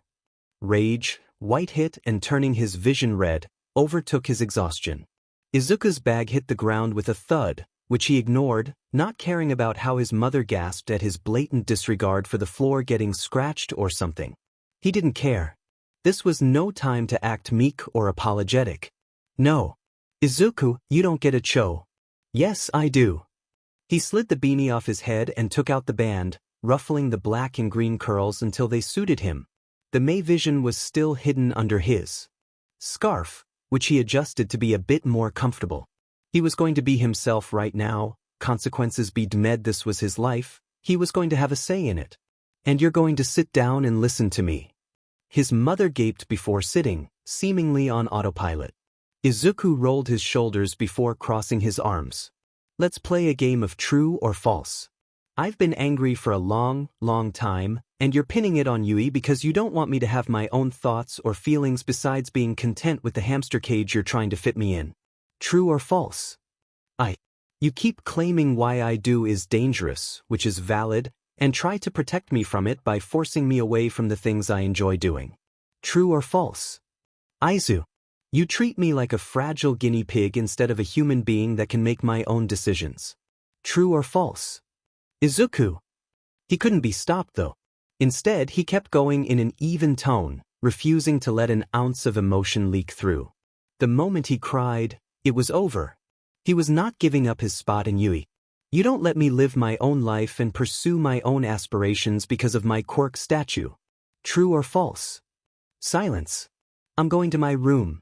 You can think about what I said while I pack my bags. I'm not coming back here until you get it in your head that I'm not a China doll or a pet. I'm a human, I have my own goals, and you need to accept that. Izuku picked up his bag of support items and walked to his room. As soon as the door closed, he let the silent tears fall. Of course, everyone he knew would be against him. After all, she was one of them. But why did his family have to break now, of all times? In his desk drawer was a picture of him, aged 3. His mother and father stood on either side of him. His father Hisashi smiled at the camera. Izuku might have been young, but he remembered discovering the affair. He remembered the ugly divorce. He remembered the venom his parents spat at each other as they parted. Maybe his family was always broken. Maybe that's just how things always had been. Tears continued to flow as he walked around his room, picking up some things.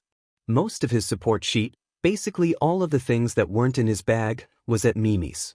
He didn't have many clothes, mostly just junk clothes he either kept in his locker at Yui or at Mimi's. Really, he was over there enough to build up his own supply of living supplies. Even his toothbrush was there. Really, all that there was to grab were his old hero journals and his art supplies. It was okay. His mom would come around. He would survive. Just like he always has. When Hitoshi saw the kid on the train, he didn't think much about it. Then he saw the soot-stained Yui uniform, and he did. Then saw the scarf and remembered, oh, yeah, this was the quiet 1F kid that was friends with the pink, excitable one. Midoriya, right? The support student jolted, his eyes cutting over to Hitoshi. After a beat, he relaxed. Oh, yeah. Shinso? Hitoshi nodded, feeling more than a little awkward. He had no idea how to talk to people. Your classmate, the one with the big chin, he said you wanted to transfer into the heroics course. Yeah. That's cool. The tired boy nodded, his exhausted eyes sliding down to the bag in his hand. So do I. I thought support students didn't want to be heroes? The words were out of Hitoshi's mouth before he could bite them back, and he immediately felt the tips of his ears heat up. Normally no, he mumbled, foot scuffing the floor of the train. I'm quirkless, so I wouldn't pass the exam, and I needed to build my own support items. I'm gonna be the first support student to win the sports festival. He said that with so much force behind it that Hitoshi couldn't help but agree. Good luck. I'll be giving it my all too. Midoriya looked at him with a surprised expression, which confused Hitoshi until it melted into a tiny smile. Suddenly, Midoriya wasn't just some exhausted, homeless-looking student. His messy black hair framed his pale face, freckles like stars, green eyes still tired but now with a sort of emotion behind them that Hitoshi never saw directed at him. Thanks, Shinso-kun. Good luck on transferring. The train stopped, and Midoriya got off with his laden bags, shoulders forward and defensive as he shoved through the crowd. Hitoshi blinked stupidly, mentally cursing out his gay disaster heart as he wondered why Midoriya Izuku would be grateful to him. Friday, the day of the week in which, upon the ring of the final bell, the souls of all the students attempt to free themselves of their mortal flesh to follow the sense of exhilarating freedom. Unfortunately, it just reminded Izuku he would have to tell Mimi he had had a massive fight with his mother and that was why he slept over yesterday. Majima-sensei stood at the front of the room, his eyes focused on Mimi and Izuku, who were actually trying to pay attention. The sports festival will go on. Silence reigned the students of 1F as he continued. On the first Saturday of May, or May 3rd, the Yui Sports Festival will take place as usual to show that Yui isn't shaken by the attack. Something to note is that this is incredibly important. You could be transferred if you do well, his eyes settled on Izuku, or you could advertise your support items. It's a required school activity, and management will be, well, managing it. There was a pause. For the next 3 weeks, you will be dedicating the entire half-day you are given in support classes to building the support items you want to use in the sports festival. That is all. There was a pause before Mimi and Izuku practically pelted to their work area. Illuminasphere. Finalize pink bombs. May vision. But siren call. Lightning rods. Silence fell for a moment before Izuku spoke. We'll need to finish the lightning rods so that we won't have to go through the hassle of updating the May Vision's official model. Pink bombs are pretty much done with, we just need to have Majima-sensei approve them for professional work. Illuminasphere and Siren Call need to come last so we don't get stuck using only betas during the festival. Mimi nodded, her crosshair eyes going to the table. You work on the lightning rods while I get the pink bombs to Majima-sensei.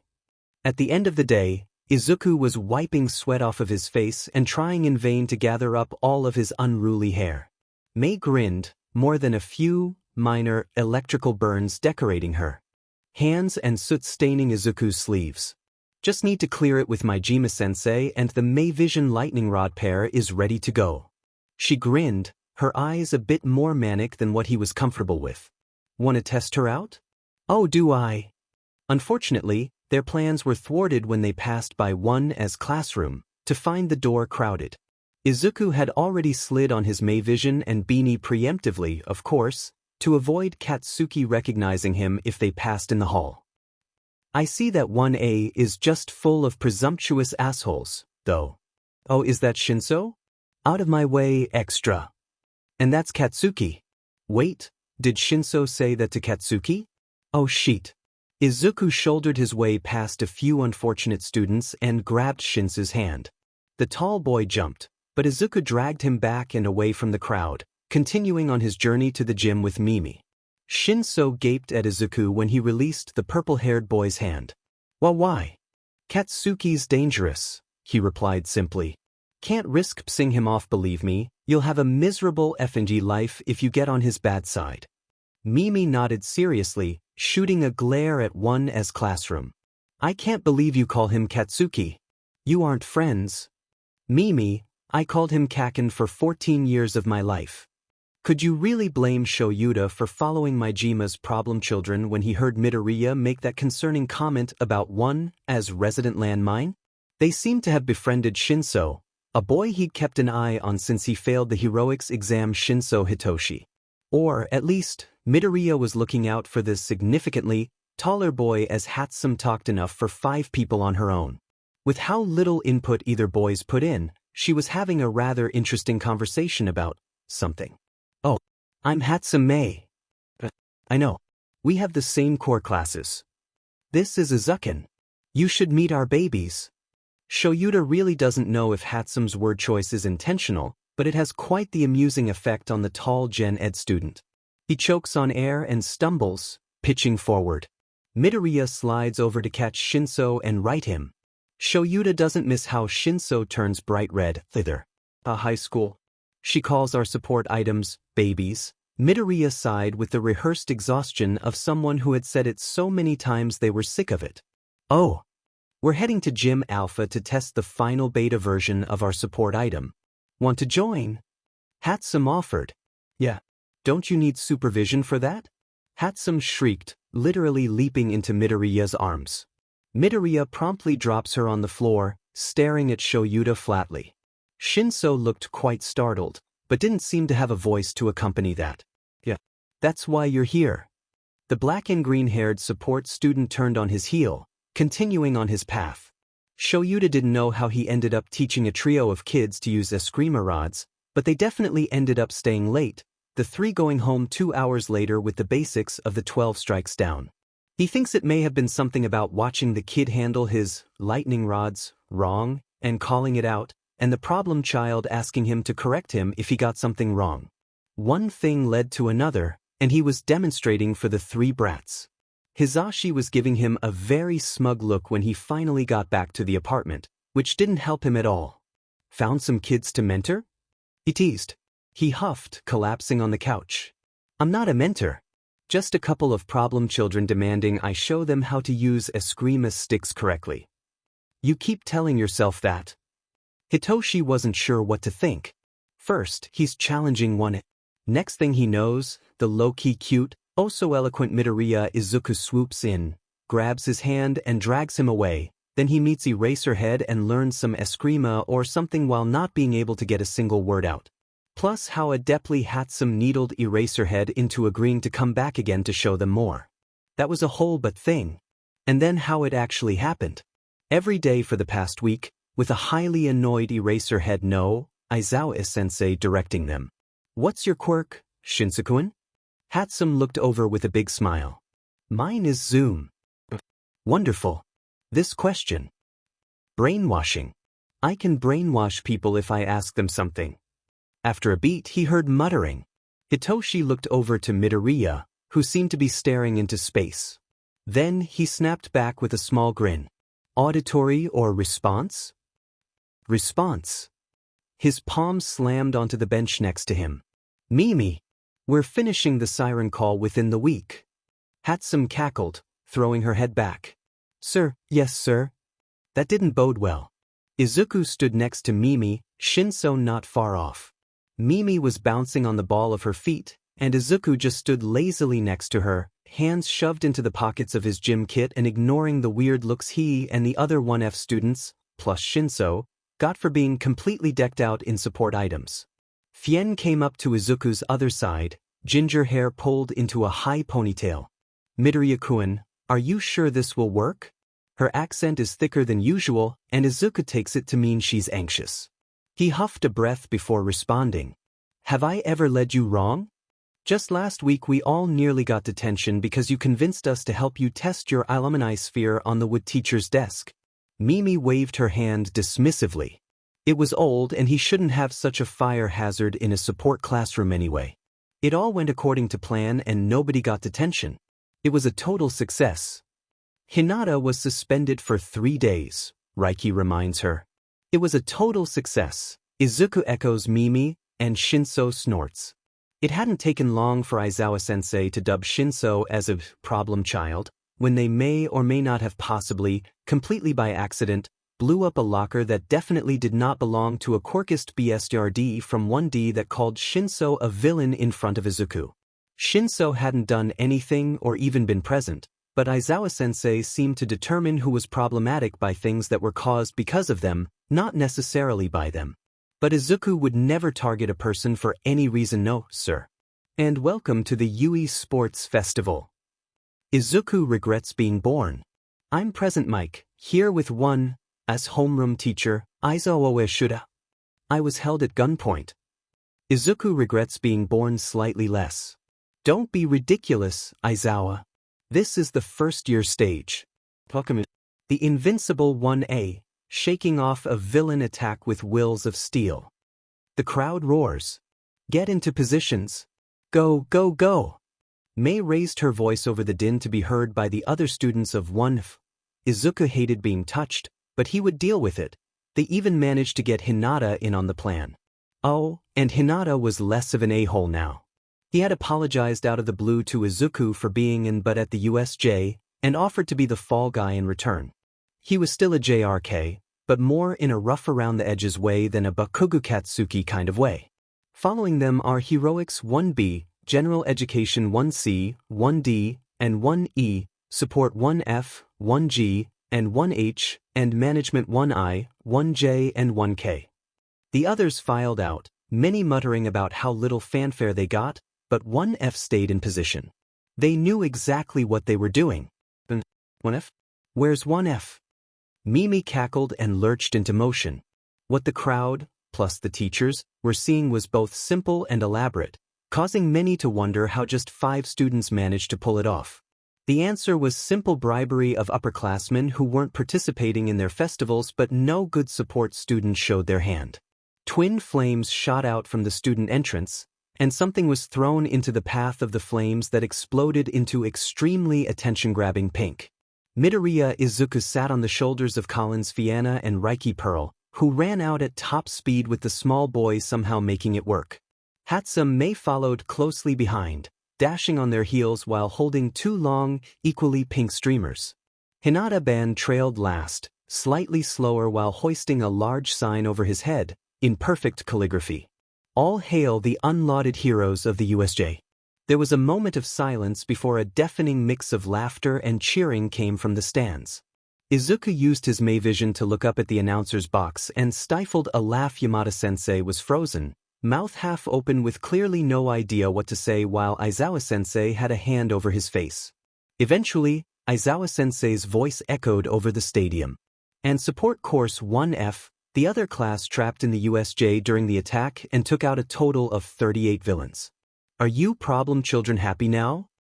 Izuku stuck his hands out in a double thumbs up with a lazy smile as 1F caught up with the rest of the crowd, disassembling the decorations and Hinata using Mimi's flamethrower to set the poster sign on fire. Shinso and Tsu walked up, Shinso with an amused smirk and Tsu with the same blank look on her face as always but crinkled eyes. That was cool, Karo, she started, but won't you get in trouble? Mimi winked before whispering conspiratorially, it was a crowd pleaser. They can't touch us. It was reckless, though, Shinso threw in. Izuku shrugged as Reiki sighed. Midoriya-kun wanted to launch a dark red version of the pink bomb at 1A and have us come out like battle-weary heroes, but Hatsum hot that one down fast. It was a good idea, Izuku insisted despite the look he gets from his pink-haired friend. Kiyama-sensei stood up front with her whip thingy and a suit that some of the guys nearby were freaking out over but Izuku didn't see much of a problem with. She had to have it thin for her quirk. It wasn't meant for SEC appeal, though that could have been a secondary motivator. He didn't really see the CC appeal in it either, but oh well. Alright, let's look at this wheel to see what our kidlets are gonna do first. It's rigged, Collins said casually as it began to spin. Race with objects in it. Obstacle course? Yes, thank you. The wheel stopped, and wouldn't you know it, obstacle race. Izuku let an evil smirk slide across his face. Oh, everyone was so gonna hate him. The students were lined up, most shifting from foot to fit and checking out the competition. Despite their show of power, 1F was mostly ignored after all. No support student had ever even posed a real threat in a sports festival, so it was all going pretty well, in Izuku's opinion. 1 minute to start. Papa Romeo, Mimi announced loudly. She got a lot of weird looks, but Shinso and 1F all took canisters from their belts and sprayed the contents onto their shoes liberally. Papa Bravo, Whiskey Hotel. Small pearls of pink sat inside thin glass held by every student in 1F, and Shinso held the nozzle of something that looked slightly different from a flamethrower. Is the pink girl saying something? Hatsum Mei of 1F is speaking in the American phonetic alphabet. Looks like they're preparing for something. Well, 30 seconds to do it, then. Izuku smirked, and those who looked upon felt a shudder run down their spines. Before them was a tunnel those most wouldn't. Izuku recognized it as the first obstacle. Only a few could fit at a time. And it worked perfectly with their plan. 5. He braced his feet against the earth. Mei vision fit snugly over his face. 4. Mimi shot him a smile. 3. Shinso rolled his shoulders. 2. Reiki, Fien and Hinata readied their stances, neutral faces becoming ones of determination. 1. The world held its breath. Go, go, go! Izuku was running before his brain could process it. The flamethrower-like nozzle Shinso was holding spat water onto the ground just inside the tunnel, and 5 glass pearls of pink followed quickly, shattering and then exploding into a pink mass that covered a good 5-meter stretch. Most of the students at the front reared back, not expecting the move at all, but 1F and Shinso ran across the pink goo without any issue. Stupidly, Midget from 1A decided that 1F running across it meant it was safe and tried to run over with a horde of other students. That immediately got trapped in the goo. Mimi cackled, pulling a mic from nowhere and clipping it to her collar. The first obstacle, the narrow passage. 1F dominates, using And that, folks, was the Pink Pearl, a Pink Bomb Mini. 1F was being quickly pursued and overtaken by a choice pair of 1A students Bakugo and Todoroki. Izuku paid them no mind, of course, simply enjoying the workout until he hit the next obstacle. What? This is Hatsum Mei from the support course, Class 1F. The Pink Pearl is a saler, less potent version of the Pink Bomb. It is an explosive with sticky and bright results, and expands when it comes into contact with regular OL, H20. Designed by yours truly, Hatsum Mei, that's H-E-S-E-M-E-I, and her partner Midoriya Izuku, that's M-A-I-Z-U. It's sure to be a non-destructive way to apprehend villains, with a method to easily remove it told to support companies and heroes that use it. Izuku silently thanks every god that's watching that Katsuki has his hearing aids off. He'd seen him take them out before the festival started, likely to prevent interference from the noise. Otherwise, the explosive blonde would have turned around just to pound Izuku into the dirt on live TV. Well, there was still daylight left for that. Stay tuned for more exciting support items designed from Support Course 1F. There was an awkward pause fro the announcer's box before Aizawa-sensei resumed with a flat voice. And with that interruption, 23 students are still stuck in the concoction at the starting line, and 21 more still fighting through the passage. And Todoroki Shuto of 1A takes you to the second obstacle, the Rububu Inferno. Robots. Oh no. Whatever will they do with their lightning rods and water hoses? What a tragedy. It's almost like they had no idea there would be any form of robot. Mimi breaks into the recording again. Also by Midoriya Izuku and Hatsum Mei are the lightning rods, paired with a special tool we will introduce later. They are eskrima sticks with a high voltage charge that's enough to incapacitate but not kill, unless you're beating up a very old man for whatever reason. And the Pink Bomb 1.0, the bigger and more potent version of the Pink Pearl. Hatsum Mei, that's H-E-S-M-E-M-E-I, and Midoriya Izuku, that's N-I-I-Z-U. Over and out. Izuku grabs a bit of scrap, an idea forming, before he took off again, his friends all around him. Shinso rode on the backs of several brainwashed students and he rolled his eyes, extending a hand to Izuku. Izuku smirked and took it, giving his legs a break as he settled on a particularly broad boy's shoulders beside Shinso, nudging his purple-haired friend. Hey, this is the second time I've ridden someone today. Living like a king, Shinso snorted, rolling his eyes in return. And Bakugo Katsuki of 1A takes use over the fall. Don't look down. Truly the worst thing to ever happen to 1F and Shinso. They had no plan for a giant gap. None. Truly they're winging it. As if they didn't plan for every single thing that could come of an obstacle course. Fien grinned wildly as she paused at the edge to secure her laser on her back, linking arms with everyone going down in a line.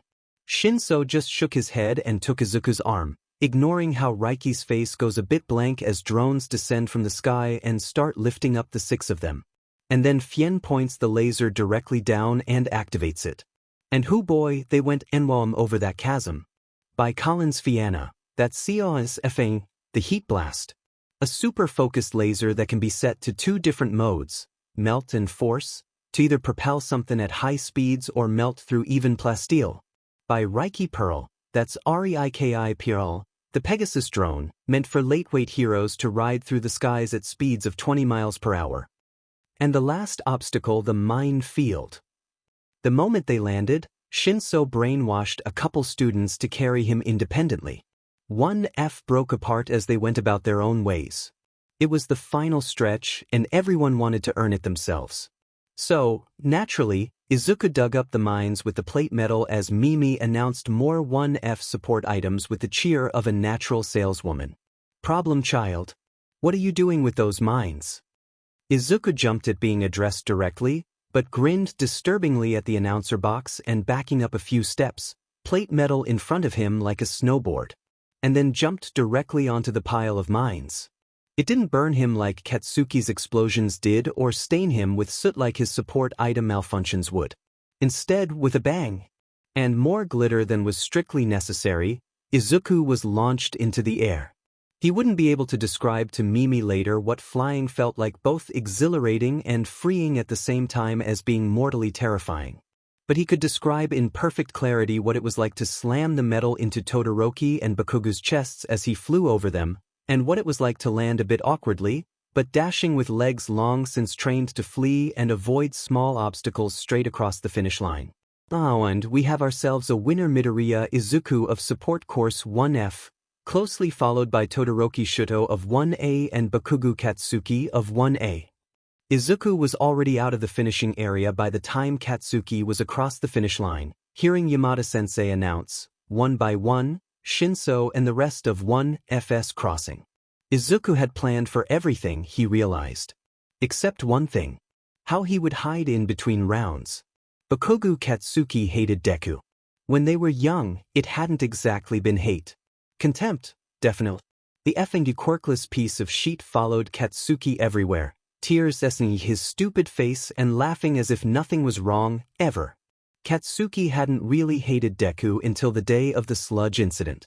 He dared to look down on Katsuki, who was so obviously better than Deku and everyone else in their school of extras, but Deku went and applied for Yi. He shouldn't have told the worthless nerd to jump off a building. He knew that. He was right, of course the world would be better off, but he set some fire in the useless idiot that hadn't been there before. And when that sludge villain attacked Katsuki, he had it handled. All Might was there. But Deku had to jump in and ruin his FING chances at impressing the number one hero. The next day, Deku looked him in the eye for the first time with something other than misery or idolization. No, it was a look of pure, unadulterated loathing as he spat Katsuki's real name like it was something nasty he had bitten into. And Katsuki hadn't known what to say. Deku had never called him anything but Kaken in their lives, something the hag would joke about often, how Deku had immediately given Katsuki a nickname the moment he could speak. And the FING flower. Katsuki didn't see the nerd shed a tear over it, instead waving it around as if it were a daisy he picked in a field and not a suicide bait. For the rest of the year, the quirkless piece of sheet either snapped at him or outright ignored him. Katsuki made his beatings harder, but nothing turned Deku back into the way he was.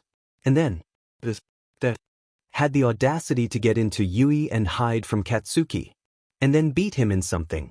He knew something was up with the nerd from 1F, the one who always had a beanie and goggles, but, who was just another extra to Katsuki, no matter how high and mighty the support shitbag acted. But no, was Deku.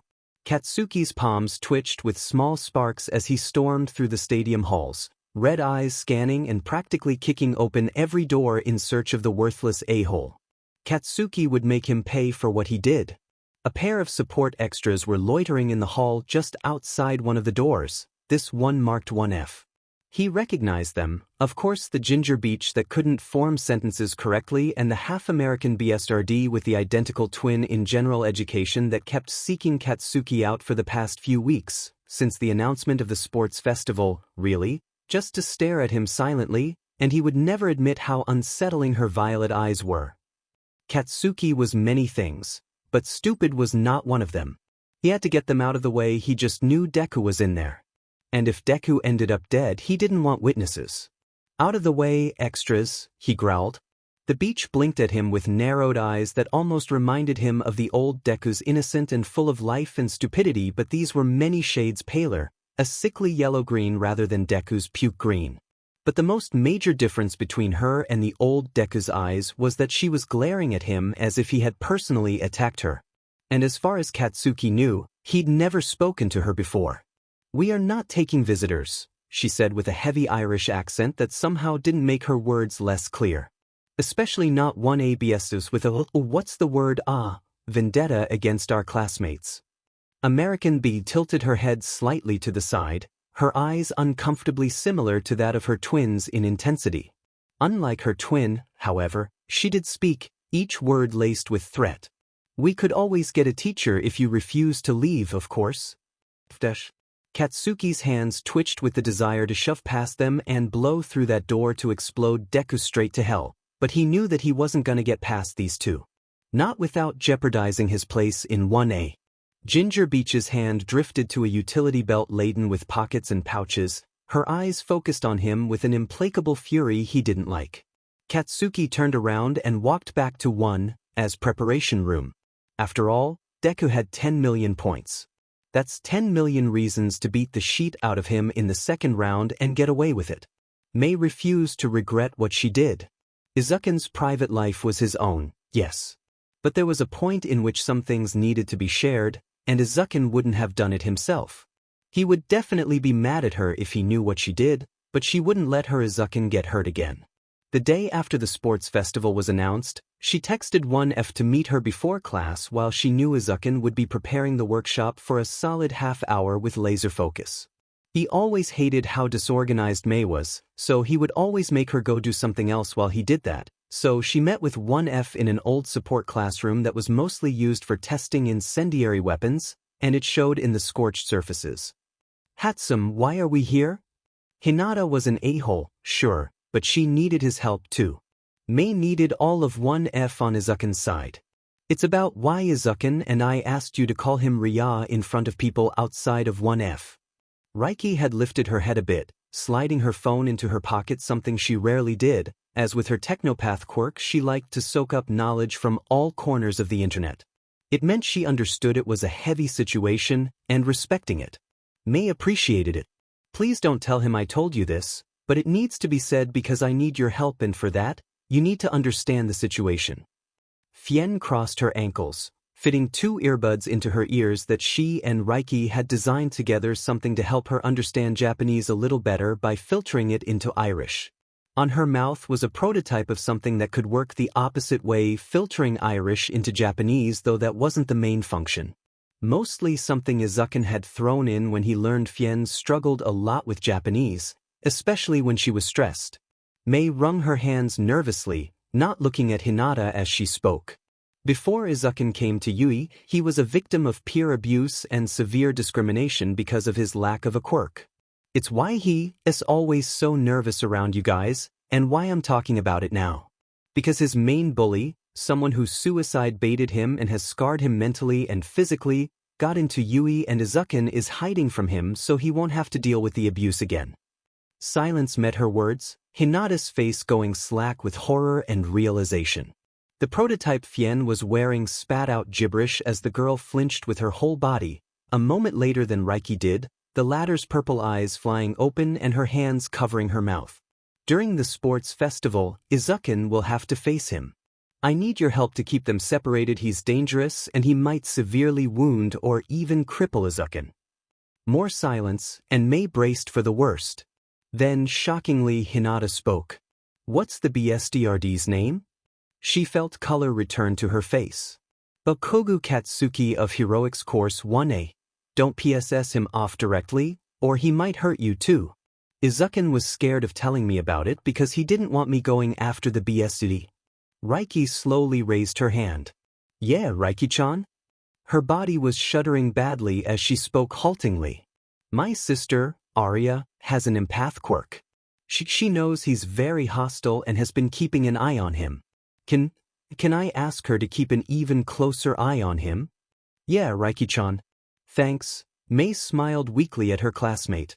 The more information we have, the better. Hinata shook his head, running a hand over his face. This is so effed up. I'm such an but. I'm gonna apologize to Midoriya. Kami above, he doesn't deserve me being a JRK on top of that sheet. Thanks, Hinata-kun. No, Mei wouldn't regret a DMN thing she did. Especially not since she heard Bakuga being turned away by Reiki and Fien at the door as Izukun talked with Hinata and Shinso about some invention he was collaborating with Hinata on and Shinso was testing for them. She hated the fear in his eyes when she found him hiding under the table in this room, his arms wrapped around his legs in a fetal position, before she stationed Reiki and Fien outside and called Shinso in to distract Izukun from his panic. Mei did the right thing, even if Izukun wouldn't agree with her. Hitoshi was worried about Midoriya. Maybe a week ago, about 2 weeks after they had all started training in Red, annoying him into teaching them, Eskrima under Aizawa-sensei together, Hatsum had pulled him into a burned-up old support room with the rest of 1F, minus Midoriya, explained about the hardships his short black-haired friend had dealt with in his past, and recruited him into helping 1F keep Bakugo away from Midoriya. He may or may not have suggested they called it the Izuku Protection Squad. which may or may not have become their official group name. So being called in with one F to talk to Midoriya and distract him wasn't a surprise. What was a surprise was finding the small team curled up under a table and having to bribe him with cat videos to come back out, and even Hinata pitching in to get the topic to something Midoriya was passionate about. Suddenly, Midoriya's face became thoughtful. You know, you all can call me Izuku, right? Pearl, Fien and Meidu. What's up with you two? Hitoshi's eyes widened to what he knew was comical and prayed his hair was droopy today and was covering his ears because he knew they had just turned tomato red. Hinata snorted. Yeah, then I'm Ban. Okay, Ban-kun. What about you, Shinso? Hitoshi was at Sylvie to those green eyes, dark as the leaves of the trees in a night-cloaked forest, yet lively and inquisitive as one of his beloved cats. He felt the heat creep into a flush high on his cheeks. Oh, yeah, sure. Call me? Hitoshi. Kami, he sounded so stupid. Curse his gay, pining heart. Mito Izuku, his mind was screaming at the sudden first-name basis, offered a small smile that honestly made Hitoshi feel like he couldn't breathe, and stood up. Come on, Hitoshi-kun, Ban-kun. The second round is starting soon. It really was too bad that Izuku was probably straight. Groups of four, huh? Izuku and Mimi automatically grabbed each other's arms, plans already scrambling to form. The rest of 1F glanced their way, giving small waves, but broke off to their own groups. Pearl and a girl identical to her paired with Ban and a boy with weird eyelashes from 1B. Fien is recruited by this annoying blonde boy and Vine girl, both from 1B, and a bird-headed dude from 1A. Izuku's pretty sure his name is Tokoyami. Well, there goes all his friends. Sup. The welcome sight of his tall purple friend sends relief coursing through Izuku's veins. He had to crane his neck a bit to look Hitoshi in the eye as he got up close, but it was worth it. His intimidation tactic worked. Hitoshi looked vaguely uncomfortable. Join our team, he commands. Hitoshi nods so fast, Izuku actually stops to wonder if he was the one with the brainwashing quirk, but brushes it off. Hitoshi's just weird. There was an awkward pause as they waited for Mimi to reappear, and Izuku stood patiently in front of Hitoshi. If you've ever seen a picture of a rather frightening black cat sitting in front of a mildly disturbed panther, that was an accurate comparison. Mimi finally reappeared, a girl with a brown bob in tow. She looked pretty proud of herself too. This is Uraraka Ochako from 1A, she announced. She's got a zero-gravity quirk that totally fixes our weight problem. Izuku nodded, looking at their small group. I'll be the rider I can balance easily, and I'm a smaller target than anyone else here. Uraraka-chan, if I'm correct, you can't levitate yourself without negative effects, so you're front horse to keep the balance. Hitoshi, take my rocket boots and be on the left flank.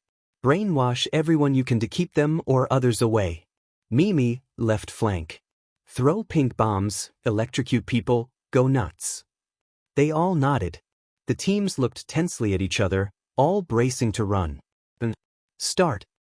Izuku would be lying through his teeth if he said he faced the oncoming flood of teenagers running at Mimi, Hitoshi, Uraraka and himself. Nope, he screamed like one of those white girls in horror movies that die first.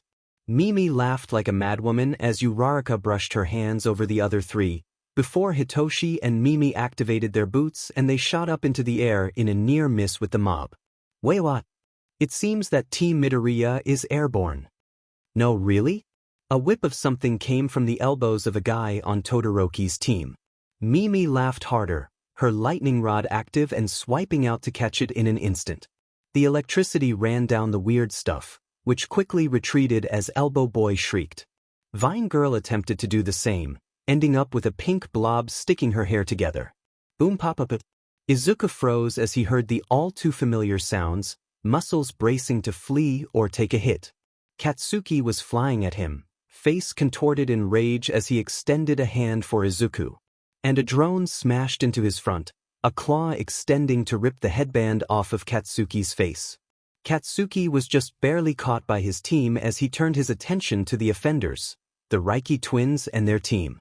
Izuku would thank Pearl if he wasn't so terrified for her. Minutes ticked by as Izuku and his team flew back and forth across the stadium, Watching Minoma and Fien's team rack up points with ambushes and Todoroki's team annihilating everyone that stepped in their way.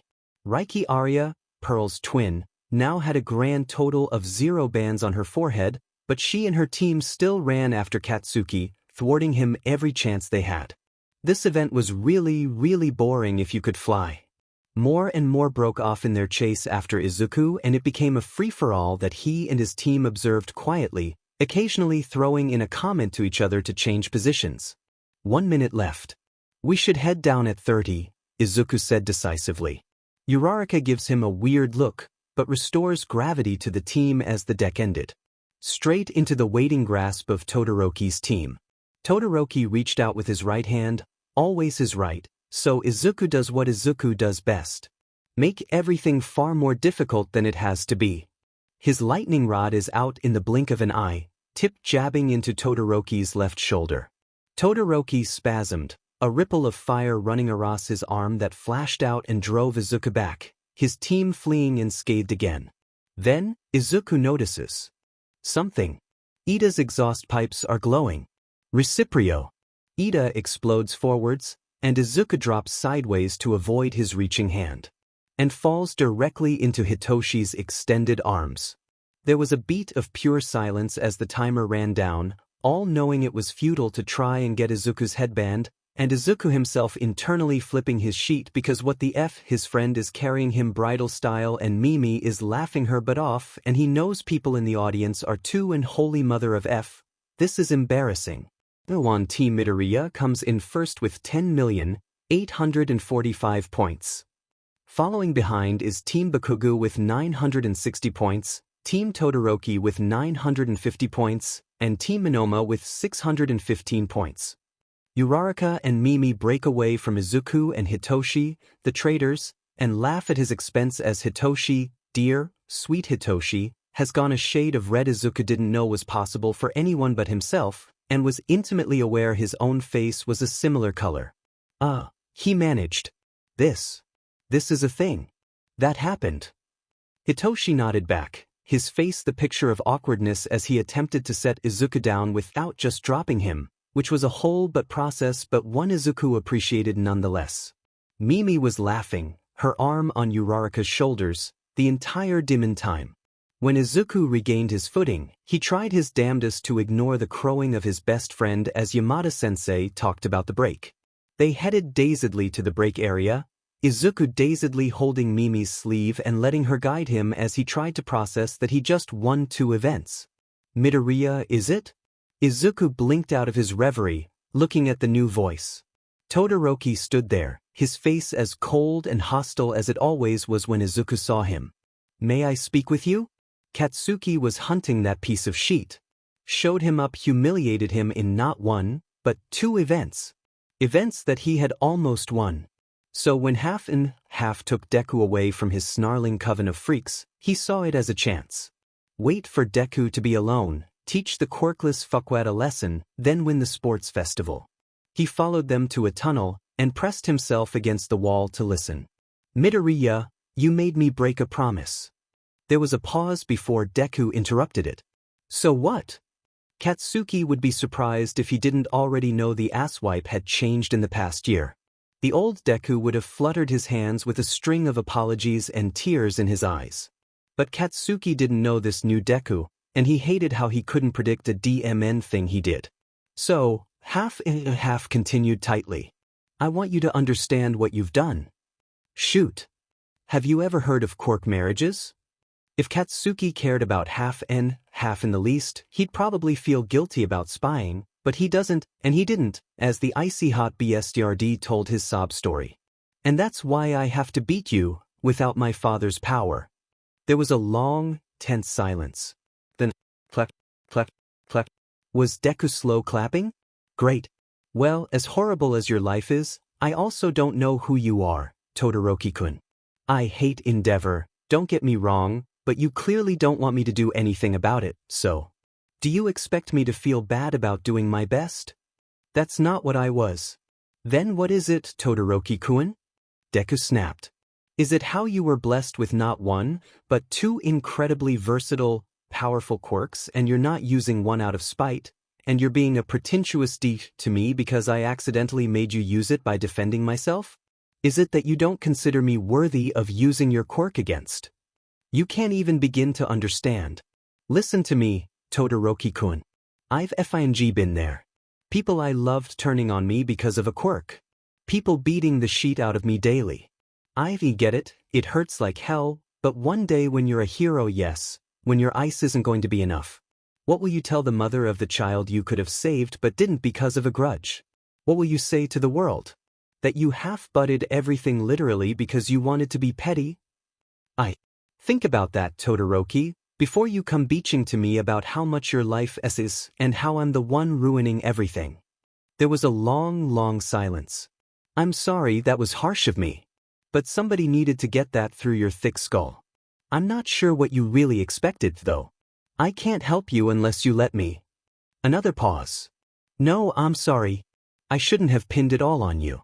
At least let me walk you back to your friends. Okay. Minute. Katsuki wanted to punch something, but instead he just fisted the fabric of his gym kit, wanting the icy hot BSRD to just leave. Patience, he told himself. I'll get my chance.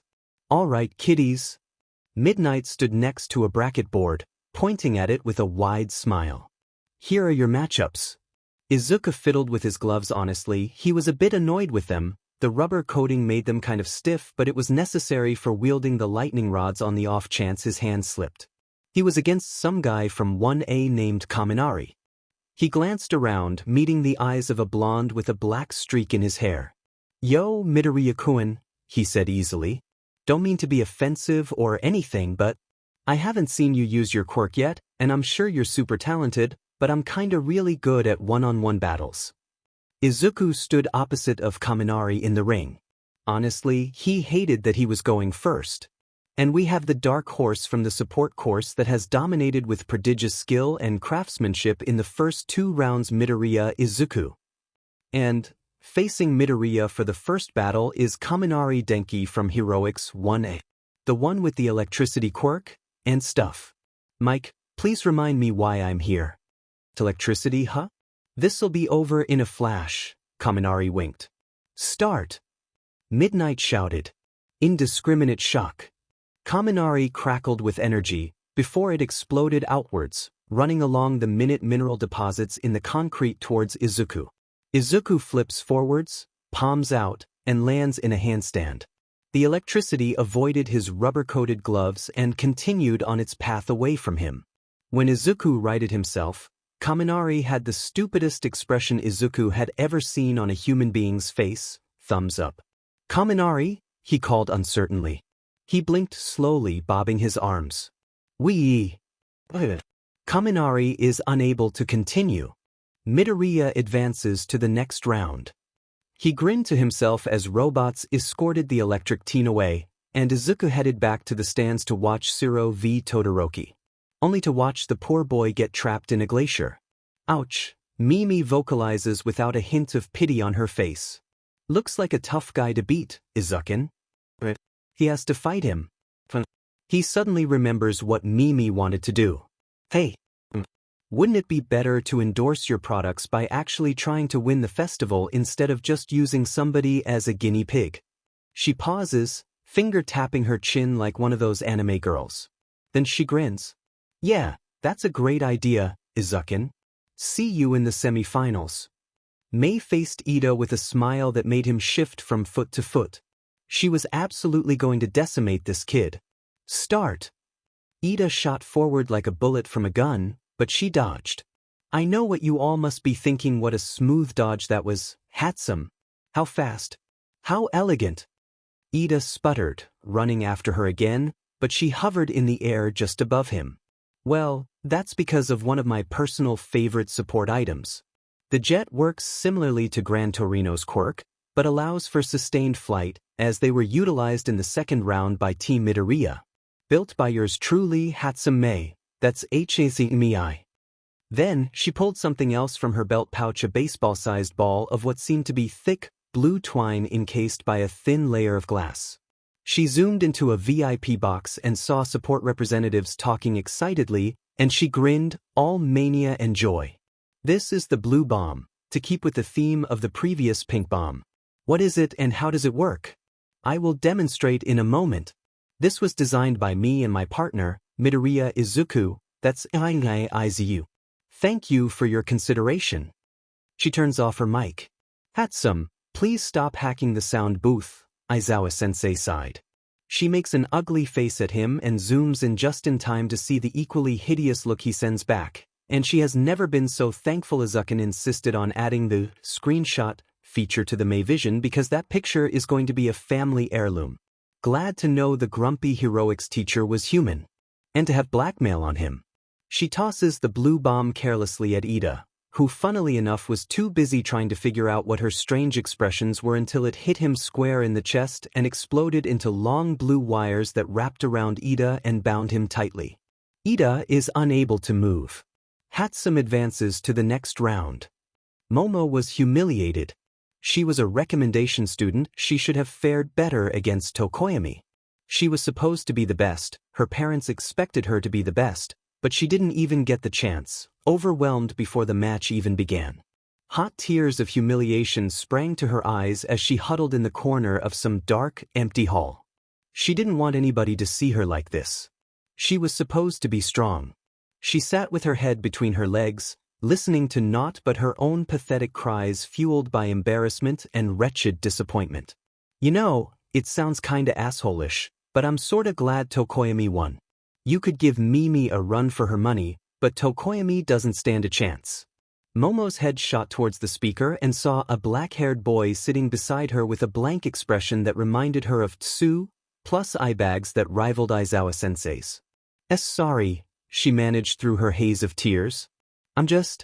I'm so pathetic. He blinked dark green eyes at Momo. That's your opinion. Mind if I share mine? She shook her head, ponytail a mess as it scraped against the wall behind her. It didn't matter if this guy said she wasn't good at anything, she'd surely hear it from her brothers later. I saw you during the other rounds. You're pretty badass and you're really smart and creative. You'd make a great hero or support designer if you chose that path. Momo opened her mouth, then closed it.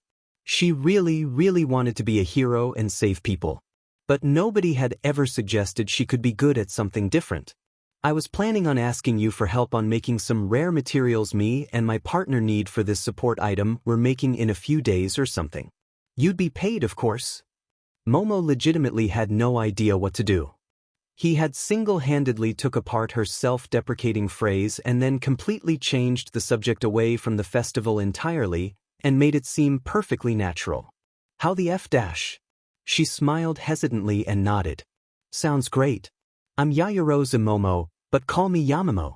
It's less of a mouthful. The boy nodded. I'm Midoriya Izuku. The boy who won the other 2 rounds.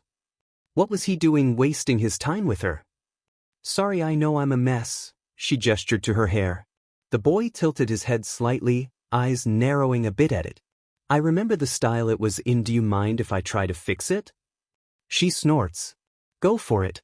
They spent the next 5 minutes. While Mina was preparing to face off with Monoma, Kyuka was telling her, with Midoriya trying and repeatedly failing to fix her ponytail before he gave up, shaking his head and standing. Come on, I know a back way to 1F viewing room so you won't have to be seen by anyone if you're self-conscious about being tear-stained and having your nice hair screwed up by an amateur. Momo laughed wetly, allowing herself to follow the boy down a few different halls and noticing that he has some green highlights that catch the light when they make it to a brighter area. She also noticed he was really short. He pushed open the door to the 1F viewing box, and a pink-haired girl ran over to greet Midoriya. Izuku. She grinned widely before turning her yellow gaze to Momo, and she notes the crosshair shapes in her pupils. Hi. I'm Hatsum May, support designer extraordinaire. You've already met Izuku, you should meet our babies. Our support items. Midoriya cuts into her thoughts with a scathing glare at his friend. We're partners, we call our support items babies, and it causes a lot of misunderstandings. We aren't dating and we definitely don't have children. That made significantly more sense. Momo released a breath. Mimi, can you fix Yamamo's hair, please? I tried and effed it up worse. Hatsum inspected Momo's ponytail, then shook her head sadly. I dunno. I can. All eyes shifted to a tall boy with wild lilac hair and eye bags to match Midoriya's. The boy suddenly looked immensely uncomfortable. I'm Shinso Hitoshi, from 1C. I have 2 little sisters and 2 older sisters. The oldest works as a movie makeup and hair artist. She taught me everything I know, and, I've had a lot of practice on the rest of them. Momo smiled warmly at the boy, who relaxed a bit. That'd be wonderful, Shinsu-kun. So maybe Hitoshi ended up doing everyone's hair while Ashido fought Monoma, and eventually lost to the copycat 1B student. Even Ban had short butt hair, so Hitoshi ended up spiking his dark brown hair dramatically. Izuku now had a messy bun that wouldn't come undone that Hitoshi definitely did not do because he thinks Izuku looks cute with a messy bun and was disappointed he didn't see it more often. Hatsum had him braid her dreadlocks together, the Reiki twins wanted side ponytails going in opposite directions, Fien wanted a braid bun thing. And Yamamo got her super cool ponytail back, so that was a thing. His reputation was really dead to 1F, wasn't it? He rolled his shoulders, standing across from Shiozaki. May this be a fair fight, Shiozaki declared, doing a weird religious thing with her hands that Hitoshi didn't really get but he would. Hitoshi shook his head a bit, putting on the siren call. It was similar to a mask like the Winter Soldier's, but black, and it had a mic inside and a speaker just on the front. He ramped up the volume. For our next battle, we have the mysterious Shinsu Hitoshi from General Education that has somehow come out in the top 10 in every round. Verse. The assassin of 1B. Excuse me. Shiozaki raised her hand. I am no assassin. To kill would be a sin. I simply want to bring peace. Hitoshi might not be able to zoom like Hatsum, but he knew Yamada-sensei was making a confused face. Sorry. The kick-ass peacemaker of 1B, Shiozaki Ibara. Got anything to say, Aizawa? I wish I was asleep. Oh, big mood. Start. Shiozaki shot her vines forward, and Hitoshi panicked, searching for literally anything to say. I am disgusted, I am revolted, I dedicate my entire life to our Lord and Savior, Jesus Christ, and this is the thanks I get? The vines stop, dropping as Shiozaki gapes. I'm sorry, I didn't realize I was being so aggressive. The brainwashing hits the same time the joke did, the youth in the audience crowing with laughter as Hitoshi stood staring at the vine girl. That worked. Walk out of the arena, then snap out of it, he ordered. Shiozaki swayed before turning and walking out. Wawawe it. The mysterious Shinsu gets even more so. Shiozaki is obeying him. Shiozaki steps over the line, and color floods back into her eyes, and she blinks confusedly. Shiozaki is out of bounds. Shinso advances to the next round. He grins victoriously. It's unfortunate when Fien loses to Uraraka. She can't exactly set off a nuclear explosion in the middle of a tournament, but Uraraka and Hatsum talk really excitedly together after. And he can't really say he didn't expect it when Bakugo handed Kirishima his own butt. He just really hoped Bakugo wouldn't face Izuku. And we have the undefeated champion of the festival, Midoriya Izuku of 1F, versus Todoroki Shuto, the undisputed most powerful student in 1A. Izuku looked Todoroki dead in the eye as he cracked his knuckles and ran his fingers over his belt, making absolutely sure he had everything in order. Todoroki's eye twitched. Izuku knew he had been harsh, but Todoroki needed to hear every word. Mind if we chat for a bit before we really duke it out? He asked leisurely. I'd like to draw this out a bit, you know? Another glacier incident and the crowd would get bored. Besides, the cameras can't hear us. Todoroki looked at him confusedly, but seemed to understand, and nodded. That was a bit odd for the aloof boy to agree, but maybe Izuku's words before had gotten through to him. Start. They walked to the center, and Izuku stuck out a hand that Todoroki awkwardly shook. I feel like I should apologize for being so brash earlier, but I stand by what I said. The red and white boy nodded after a beat. It's okay. I think I needed to hear that from someone, and it really wasn't fair of me to unload that on you. I barely know your name. Izuku shrugged in response. I feel like I should bring up one small, other thing. Go for it. There are people in this stadium that don't have a fraction of your power and are still fighting as hard as they can. Collins has a nuclear quirk that could kill us all if she used it past a tiny sliver of it that she uses to power her support items. Hatsum can zoom into things, and that's it. Hinata has a calligraphy quirk. Todoroki shifted uncomfortably. They're all brilliant and they've had to work their butts off to get to you. Even me, and I was even worse off. He gets an inquisitive look, but pushes on. To people like us, it's a bit of an insult to brush off half of your amazing power and refuse to give it your all against people that have been giving it theirs. It's my father's quirk, he grits out. I don't want to be anything like him. You aren't. Izuku tilted his head slightly. Did your father directly give you his quirk? Is he quirkless now, and you're wielding his quirk in his stead, like some kind of old sword? No. Then it's your power, isn't it? His eyes widened. Izuku took a few steps back. Sorry, Todoroki-kun. But I really am giving it my all. What? He was wrapped in the tendrils of the blue bomb before he could get the full word out. Izuku bowed slightly. Todoroki is unable to move. Midoriya moves on to the semi-finals. I hope to face you in real combat one day, Todoroki-kun. He turned and began to walk off. Wait. Izuku looked over his shoulder at the boy who was standing, awkwardly wrapped in the blue bomb. What did you mean when you said you were worse off than Hatsum and Hinata and Collins? He frowned a bit and turned fully, pulling his spray bottle of salt water from his belt and spraying the blue bomb off of the hero student. They have weak, or useless, quirks, Todoroki-kun. I don't have one at all. He left Todoroki behind, returning to the viewing box of 1F. Mimi and Hitoshi would be waiting to congratulate him. Shudo was conflicted in a word. On one hand, Midoriya had seemingly yanked back a curtain he had refused to touch to show him what was through the window for the first time since he was little and his mother was still around. On the other, he had just lost to a quirkless support student. Father would kill him. He watched in a haze as Hatsum used some incendiary flash bomb she called the Alumnisphere to defeat Tokoyami with a lot more advertising than was strictly necessary, and then Shinso somehow get Minoma to walk out of the arena, and then Uraraka and Bakugu's bloody battle that ended in the explosive teen's victory. How much has Shudo missed out on because he let father make him think that Shudo's fire was his? Shoyuta was so tired. He's watched 1F and Shinso cause more chaos in one day than the entirety of 1's year so far. From the overblown introduction to the FING mine stunt to Hatsum somehow getting into the sound system, and Maijima was still trying to figure out how, to even the demon vine that Shinso screamed in the middle of a tournament to Midoriya somehow managing to subdue Todoroki without violence. He was going to go gray early, and it wasn't even from his class. You okay there, Shoyuta? Looking a little stressed, Hisashi teased. 1A hasn't even caused a public uproar yet. FING problem children, he grits out in response, hands twitching. Brats have been causing chaos all FNG day.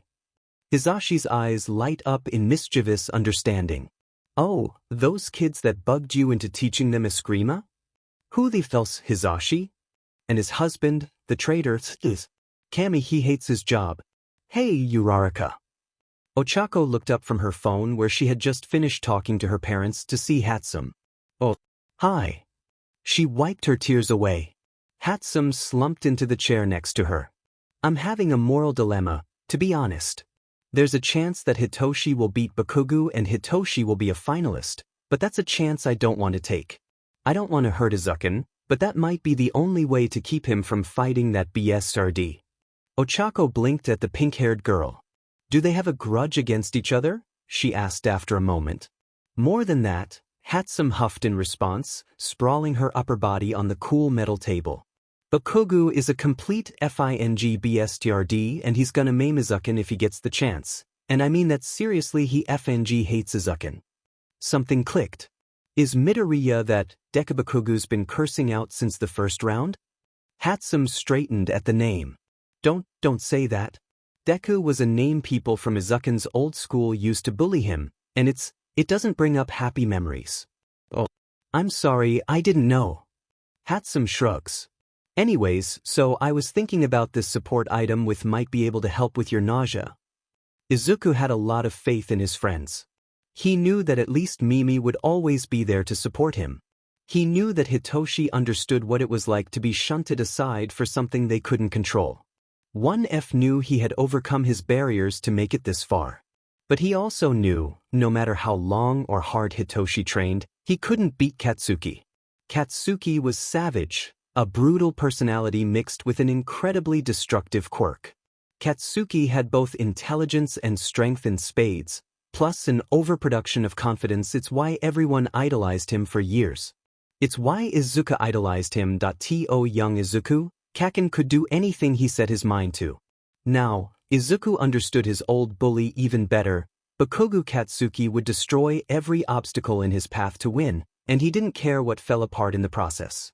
If he could harness that, he'd be a great hero, Izuku knew. But until then, Izuku had to treat Katsuki as he was, a danger to himself and his friends.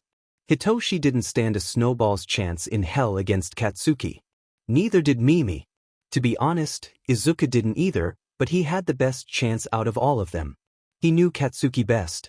He knew things they didn't. He knew Katsuki's fighting style, his weaknesses, his strengths.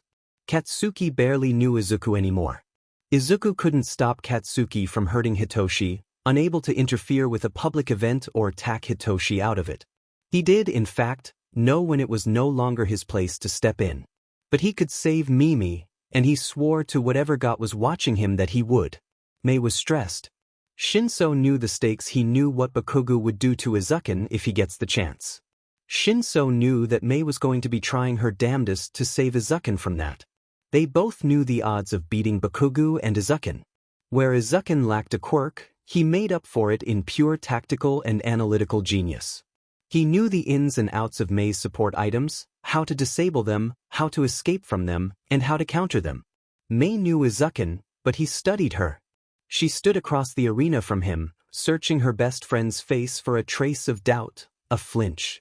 No matter what Izuku thought, Mei knew he couldn't fight Bakugo and walk away unscathed. Even if he won, Mei knew he would be scared the entire battle. If Izuku lost, he wouldn't be the same. Mei remembered what he was like when she first met him, shrinking away from her when she spoke too loud or moved too suddenly, fear flashing in his eyes and jumping back with a strangled cry every time something exploded.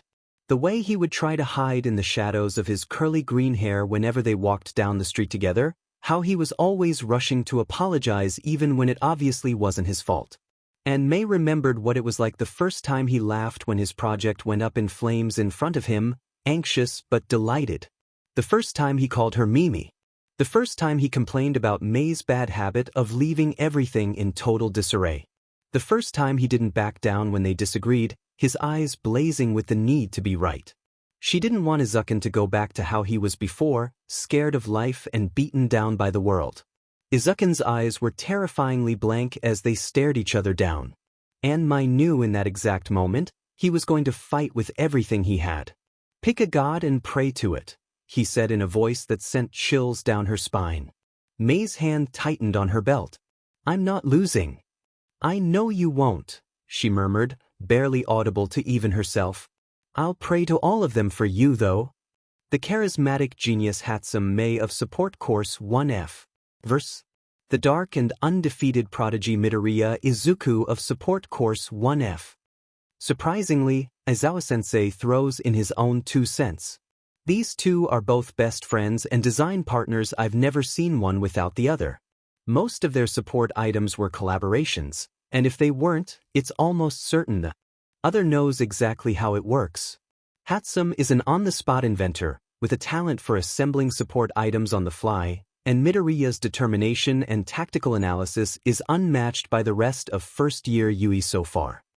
Kiyama-sensei threw her whip thing up. "Start." Mei knew within seconds it was a loss.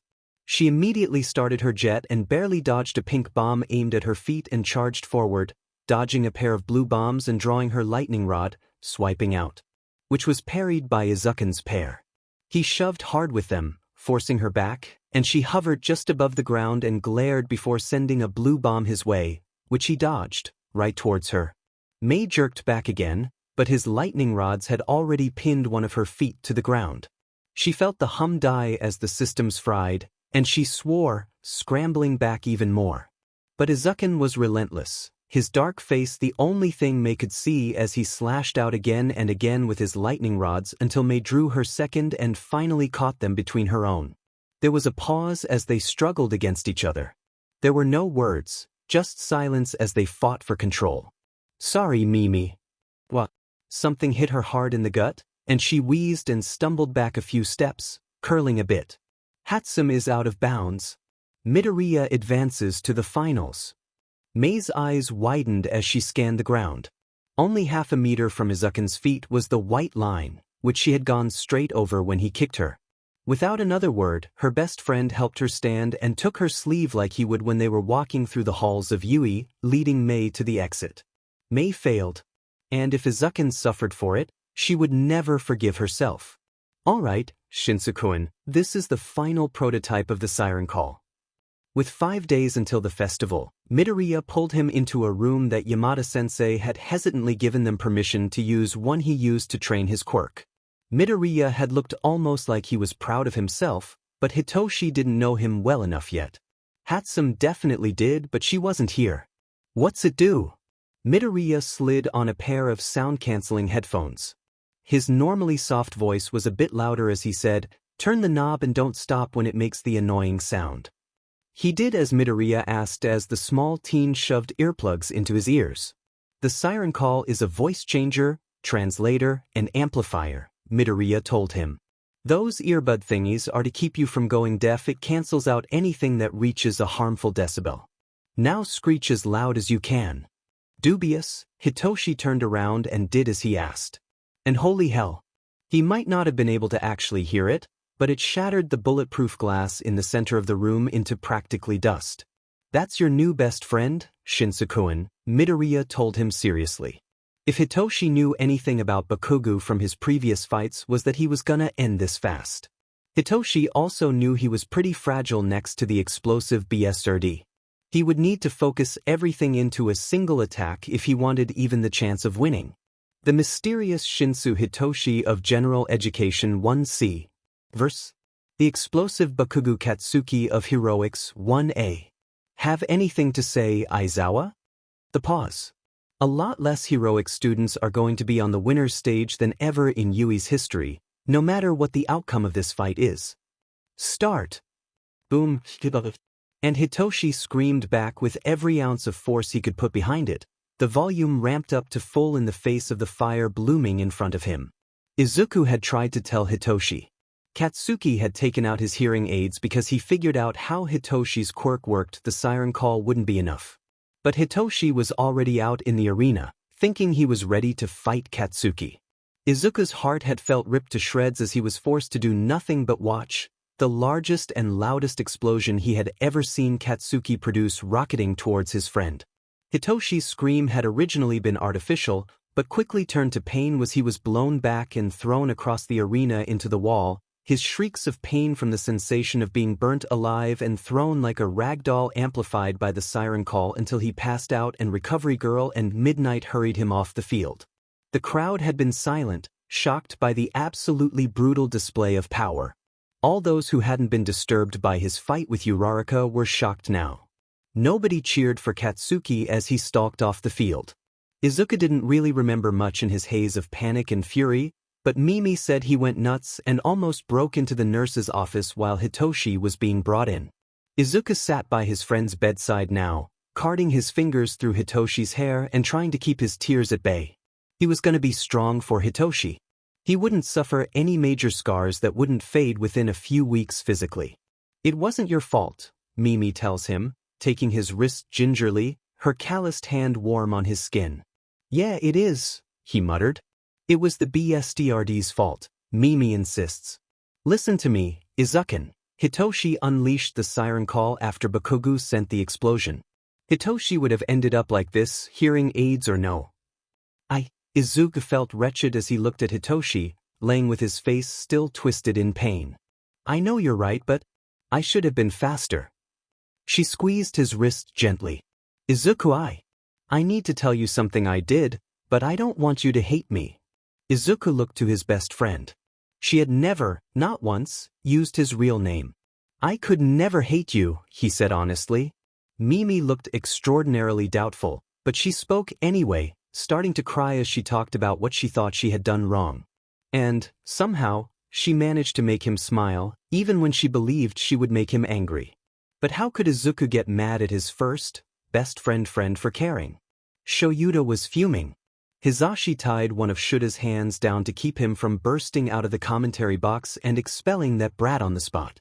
Shinso was capable, yes, but lacked formal battle training outside of Eskrima and some practice with support items and was a general education student.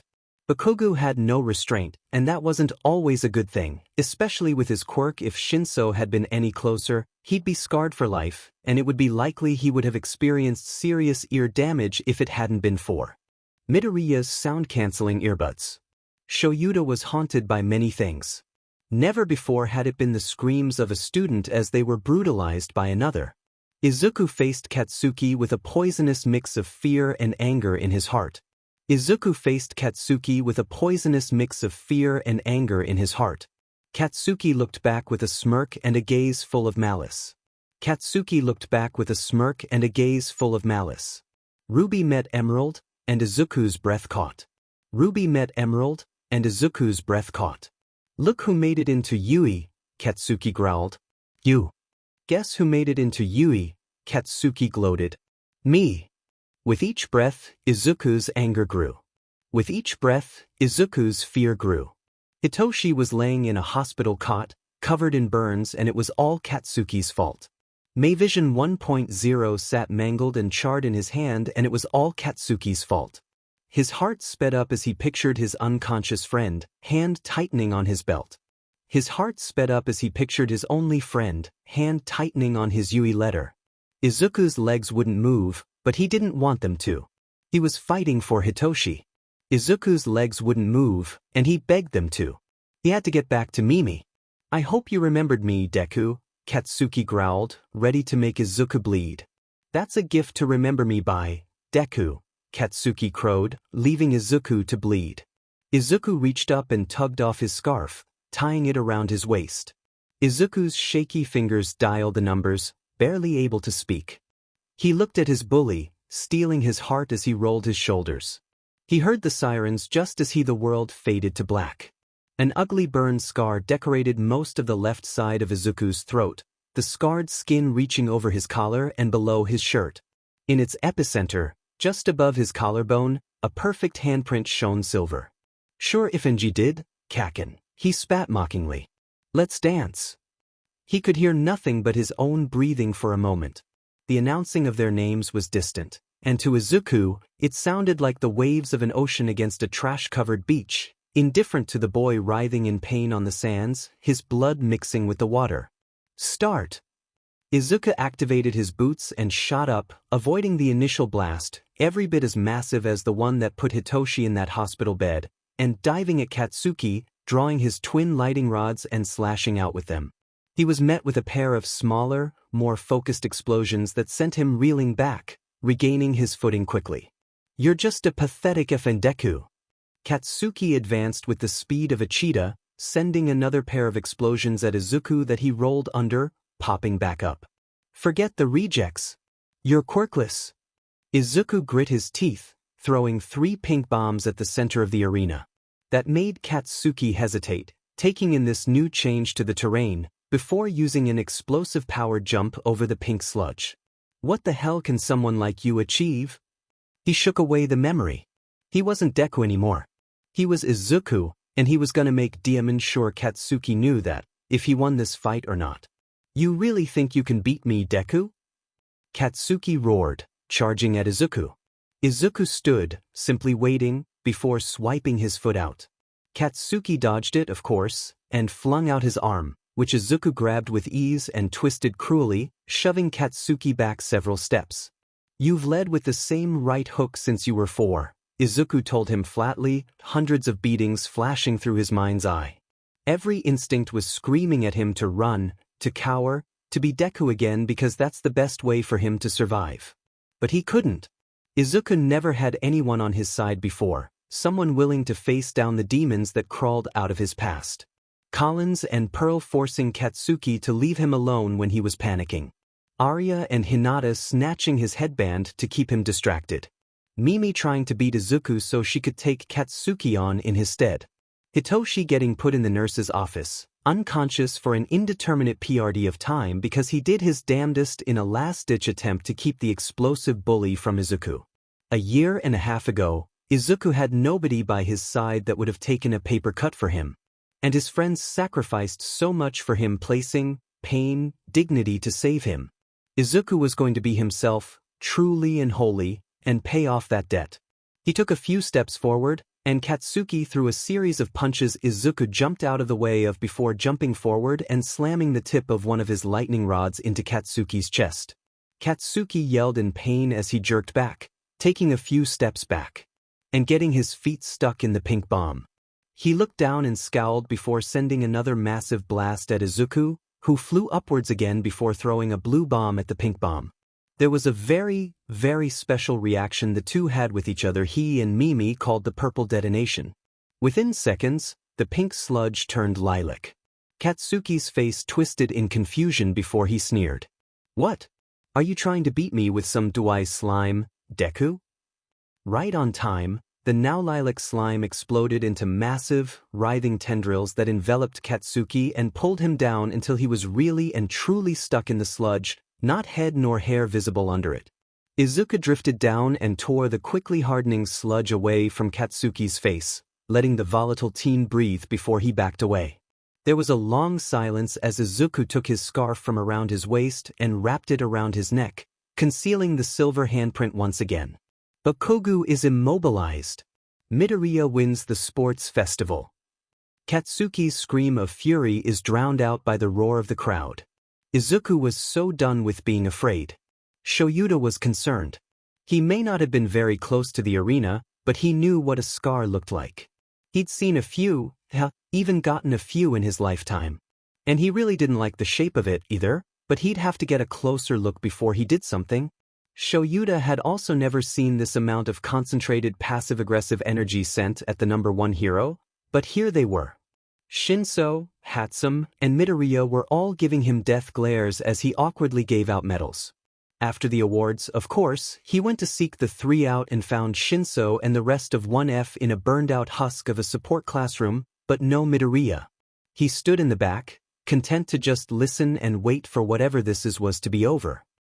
Likelihood that he's going to be transferred into 1A is 75%, since there is an open seat there. Shinso's likelihood of being offered a transfer is 85%, and there is a 15% chance they will be in the same homeroom, with 10% being both of them in 1A and 5% in 1B. Reiki continued to rattle off statistics, becoming even more astronomically small, before she relined a bit, letting her twin support her. Which brings us to our major problem, Bakugo. Shinso stood at the front of the room with a pristine whiteboard that must have been put in by them. Hatsum was drawing a rough sketch of something. Why was Bakugo a major problem to them? A grudge? Shuta's mind flashed back to that scar, but he shook the thought away. Assault would almost certainly be on the boy's record. With a 75% chance of Izuku being in 1A and only a 10% chance of me being with him, we need to plan for worst-case scenario. Izuku being stuck in an unfamiliar class with that BSRD. A girl to the side Uraraka, he realizes with a jolt raises her hand. I still don't get why you brought me in on this, but I can help. I hope you like being the linchpin, then, Shinso told her with a glance her way. Most of this hinges on you not getting expelled and being able to defuse situations quickly while also keeping an eye on Izuku. Can do. Collins speaks up. She can't follow Izuku into the changing room, and that is a good place for an all-bush. Ambush? Yeah. Oh, and there is someone earwigging us. Hi, Aizawa-sensei, the gathered students chorused after a beat of silence. He looked back, and the Irish girl snorted. Don't you sit there gawking at us. Spit it out. Shoyuta sighed, venturing closer. Came to find Shinso and Midoriya, Maijima pointed me here. Maijima-sensei's a snitch, Hatsum decides, not pausing in her work on the whiteboard. Welcome to the Izuku Protection Squad, where we plan to throw hands with Baku BSRD if he so much as clicks his tongue in Izuku's direction. Shoyuta inclined his head a bit. Why? A tense silence. Then, only if you promise to work with us on this. Shinso nods, his indigo eyes steely. Hatsum knows Izuku best, and if we don't handle this delicately, it could blow up in our faces. Shoyuta sighed again.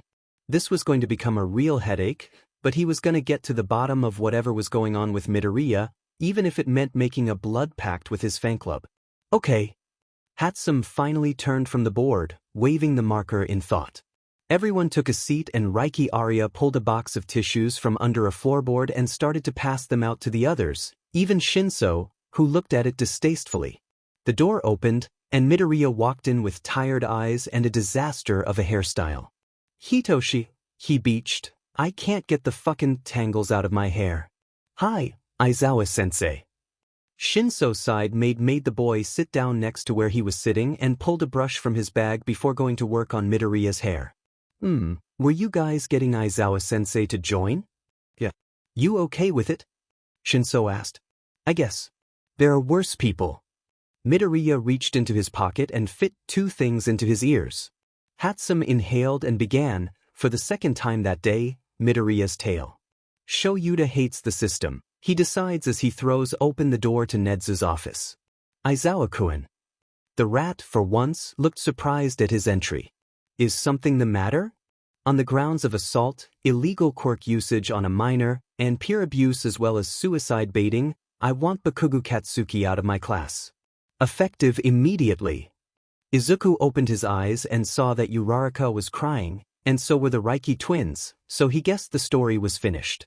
He never liked hearing or retelling it. It reminded him of too many bad things that he wanted to forget. Aizawa-sensei's mouth is moving, but Izuku can't hear him. Izuku takes the hearing cancellors from his ears and asks, Sorry, can you repeat that? The man looks briefly at him before repeating the question. Do you have any official evidence? Izuku bit his lip before quietly saying, I have a few shitty phone videos on a flash drive I hid at my mom's house. And he was suddenly extremely self-conscious, something he rarely felt these days as the eyes in the room turned to him. Anxious, yes, but never about his appearance. I have a lot of scars, he mumbled, hiding his face in his scarf. He was so glad when Aizawa-sensei kept up the impersonal questions, or didn't ask for elaboration. Are there that can be directly tied to him? Izuku took a deep breath. Only hours ago, this had seemed so easy, so natural to throw it off and expose it to the world. But now that he was here, it was like the most daunting task possible. This one, he mumbled, loosening his scarf and tugging it out of the way to reveal the silver handprint branding his skin in the center of an explosion-shaped burn. Mimi, his rock, his best friend, his confidant, fainted on the spot. Uraraka had to take her to Recovery Girl while Izuku curled under the table, wanting everything to just go away. Izuku stood shakily in front of the closed door to the principal's office that had drifted shut moments before, his hand mere centimeters from the doorknob as Aizawa-sensei made his demands to Nedzu. Hitoshi carefully took his other hand. They'll help, Izuku. Aizawa-sensei had allowed Izuku to bring along one friend for moral support, and with Mimi still out cold in the nurse's office, a flash of pain in his chest followed that thought. The next option was Hitoshi. Izuku adored 1F, really, but Hitoshi just understood him. And Hitoshi still had a broken arm and several broken ribs in Izuku's honor, so it was pretty clear Izuku could trust the taller boy. I know, he murmured back, opening the door quietly and entering. Nedzu's eyes were on Izuku immediately, and he got the feeling of being scrutinized. Was this how people felt when he analyzed them? Midoriya Izuku, the first quirkless student in Yui. Are you here about being transferred? He and Shinso are with me, Aizawa-sensei cut in. Midoriya, do you feel safe showing him what you showed me? He flinched and immediately moved closer to Hitoshi. Hitoshi kept a hold on his hand.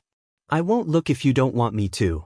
After a long silence, Izuku nodded, and Hitoshi covered his eyes with his free hand as Izuku undid the scarf to show the principal his scar before quickly covering it back up.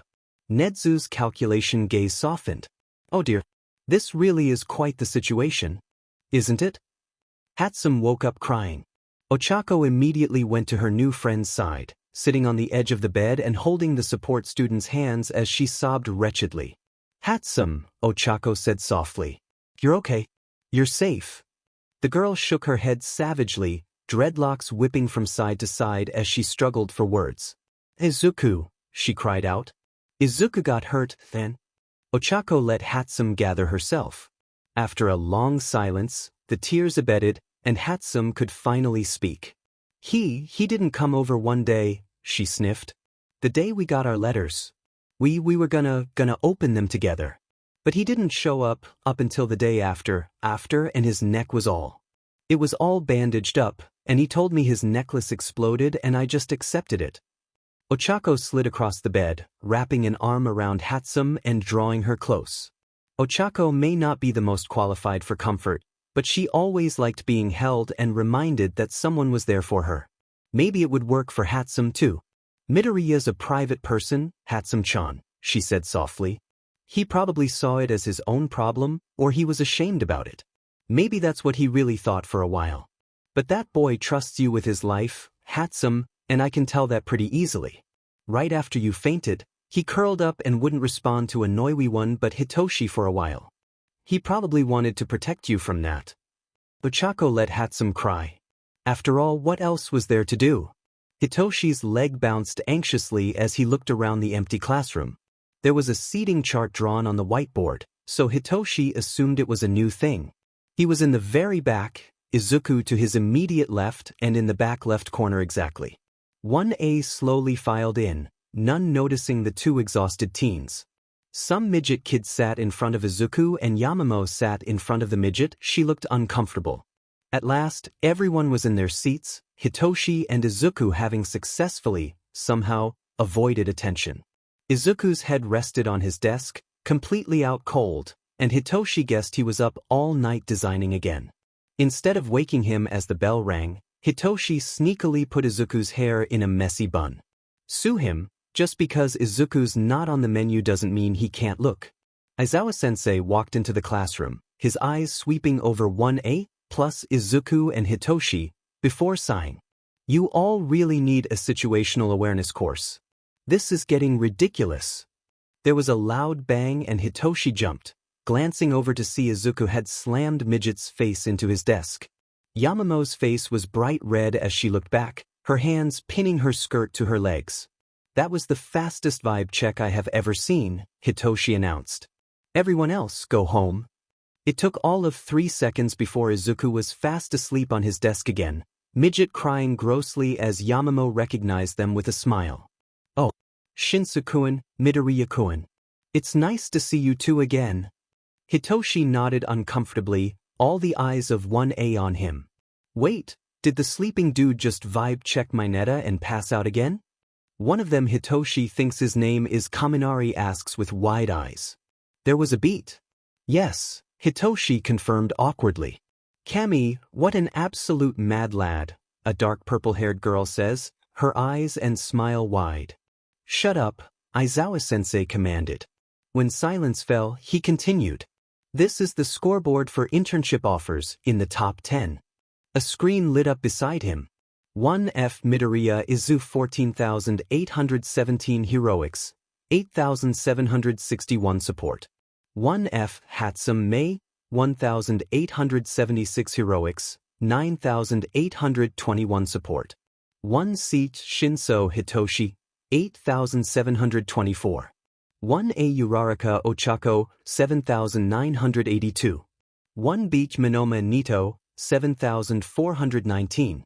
1/8 Todoroki Shudo, 4,801. 1/8 Tokoyami Fumikage, 3,991. 1A Yaoyorozu Momo, 3,990. 1F Collins Fianna, 291 heroics, 3,019 support.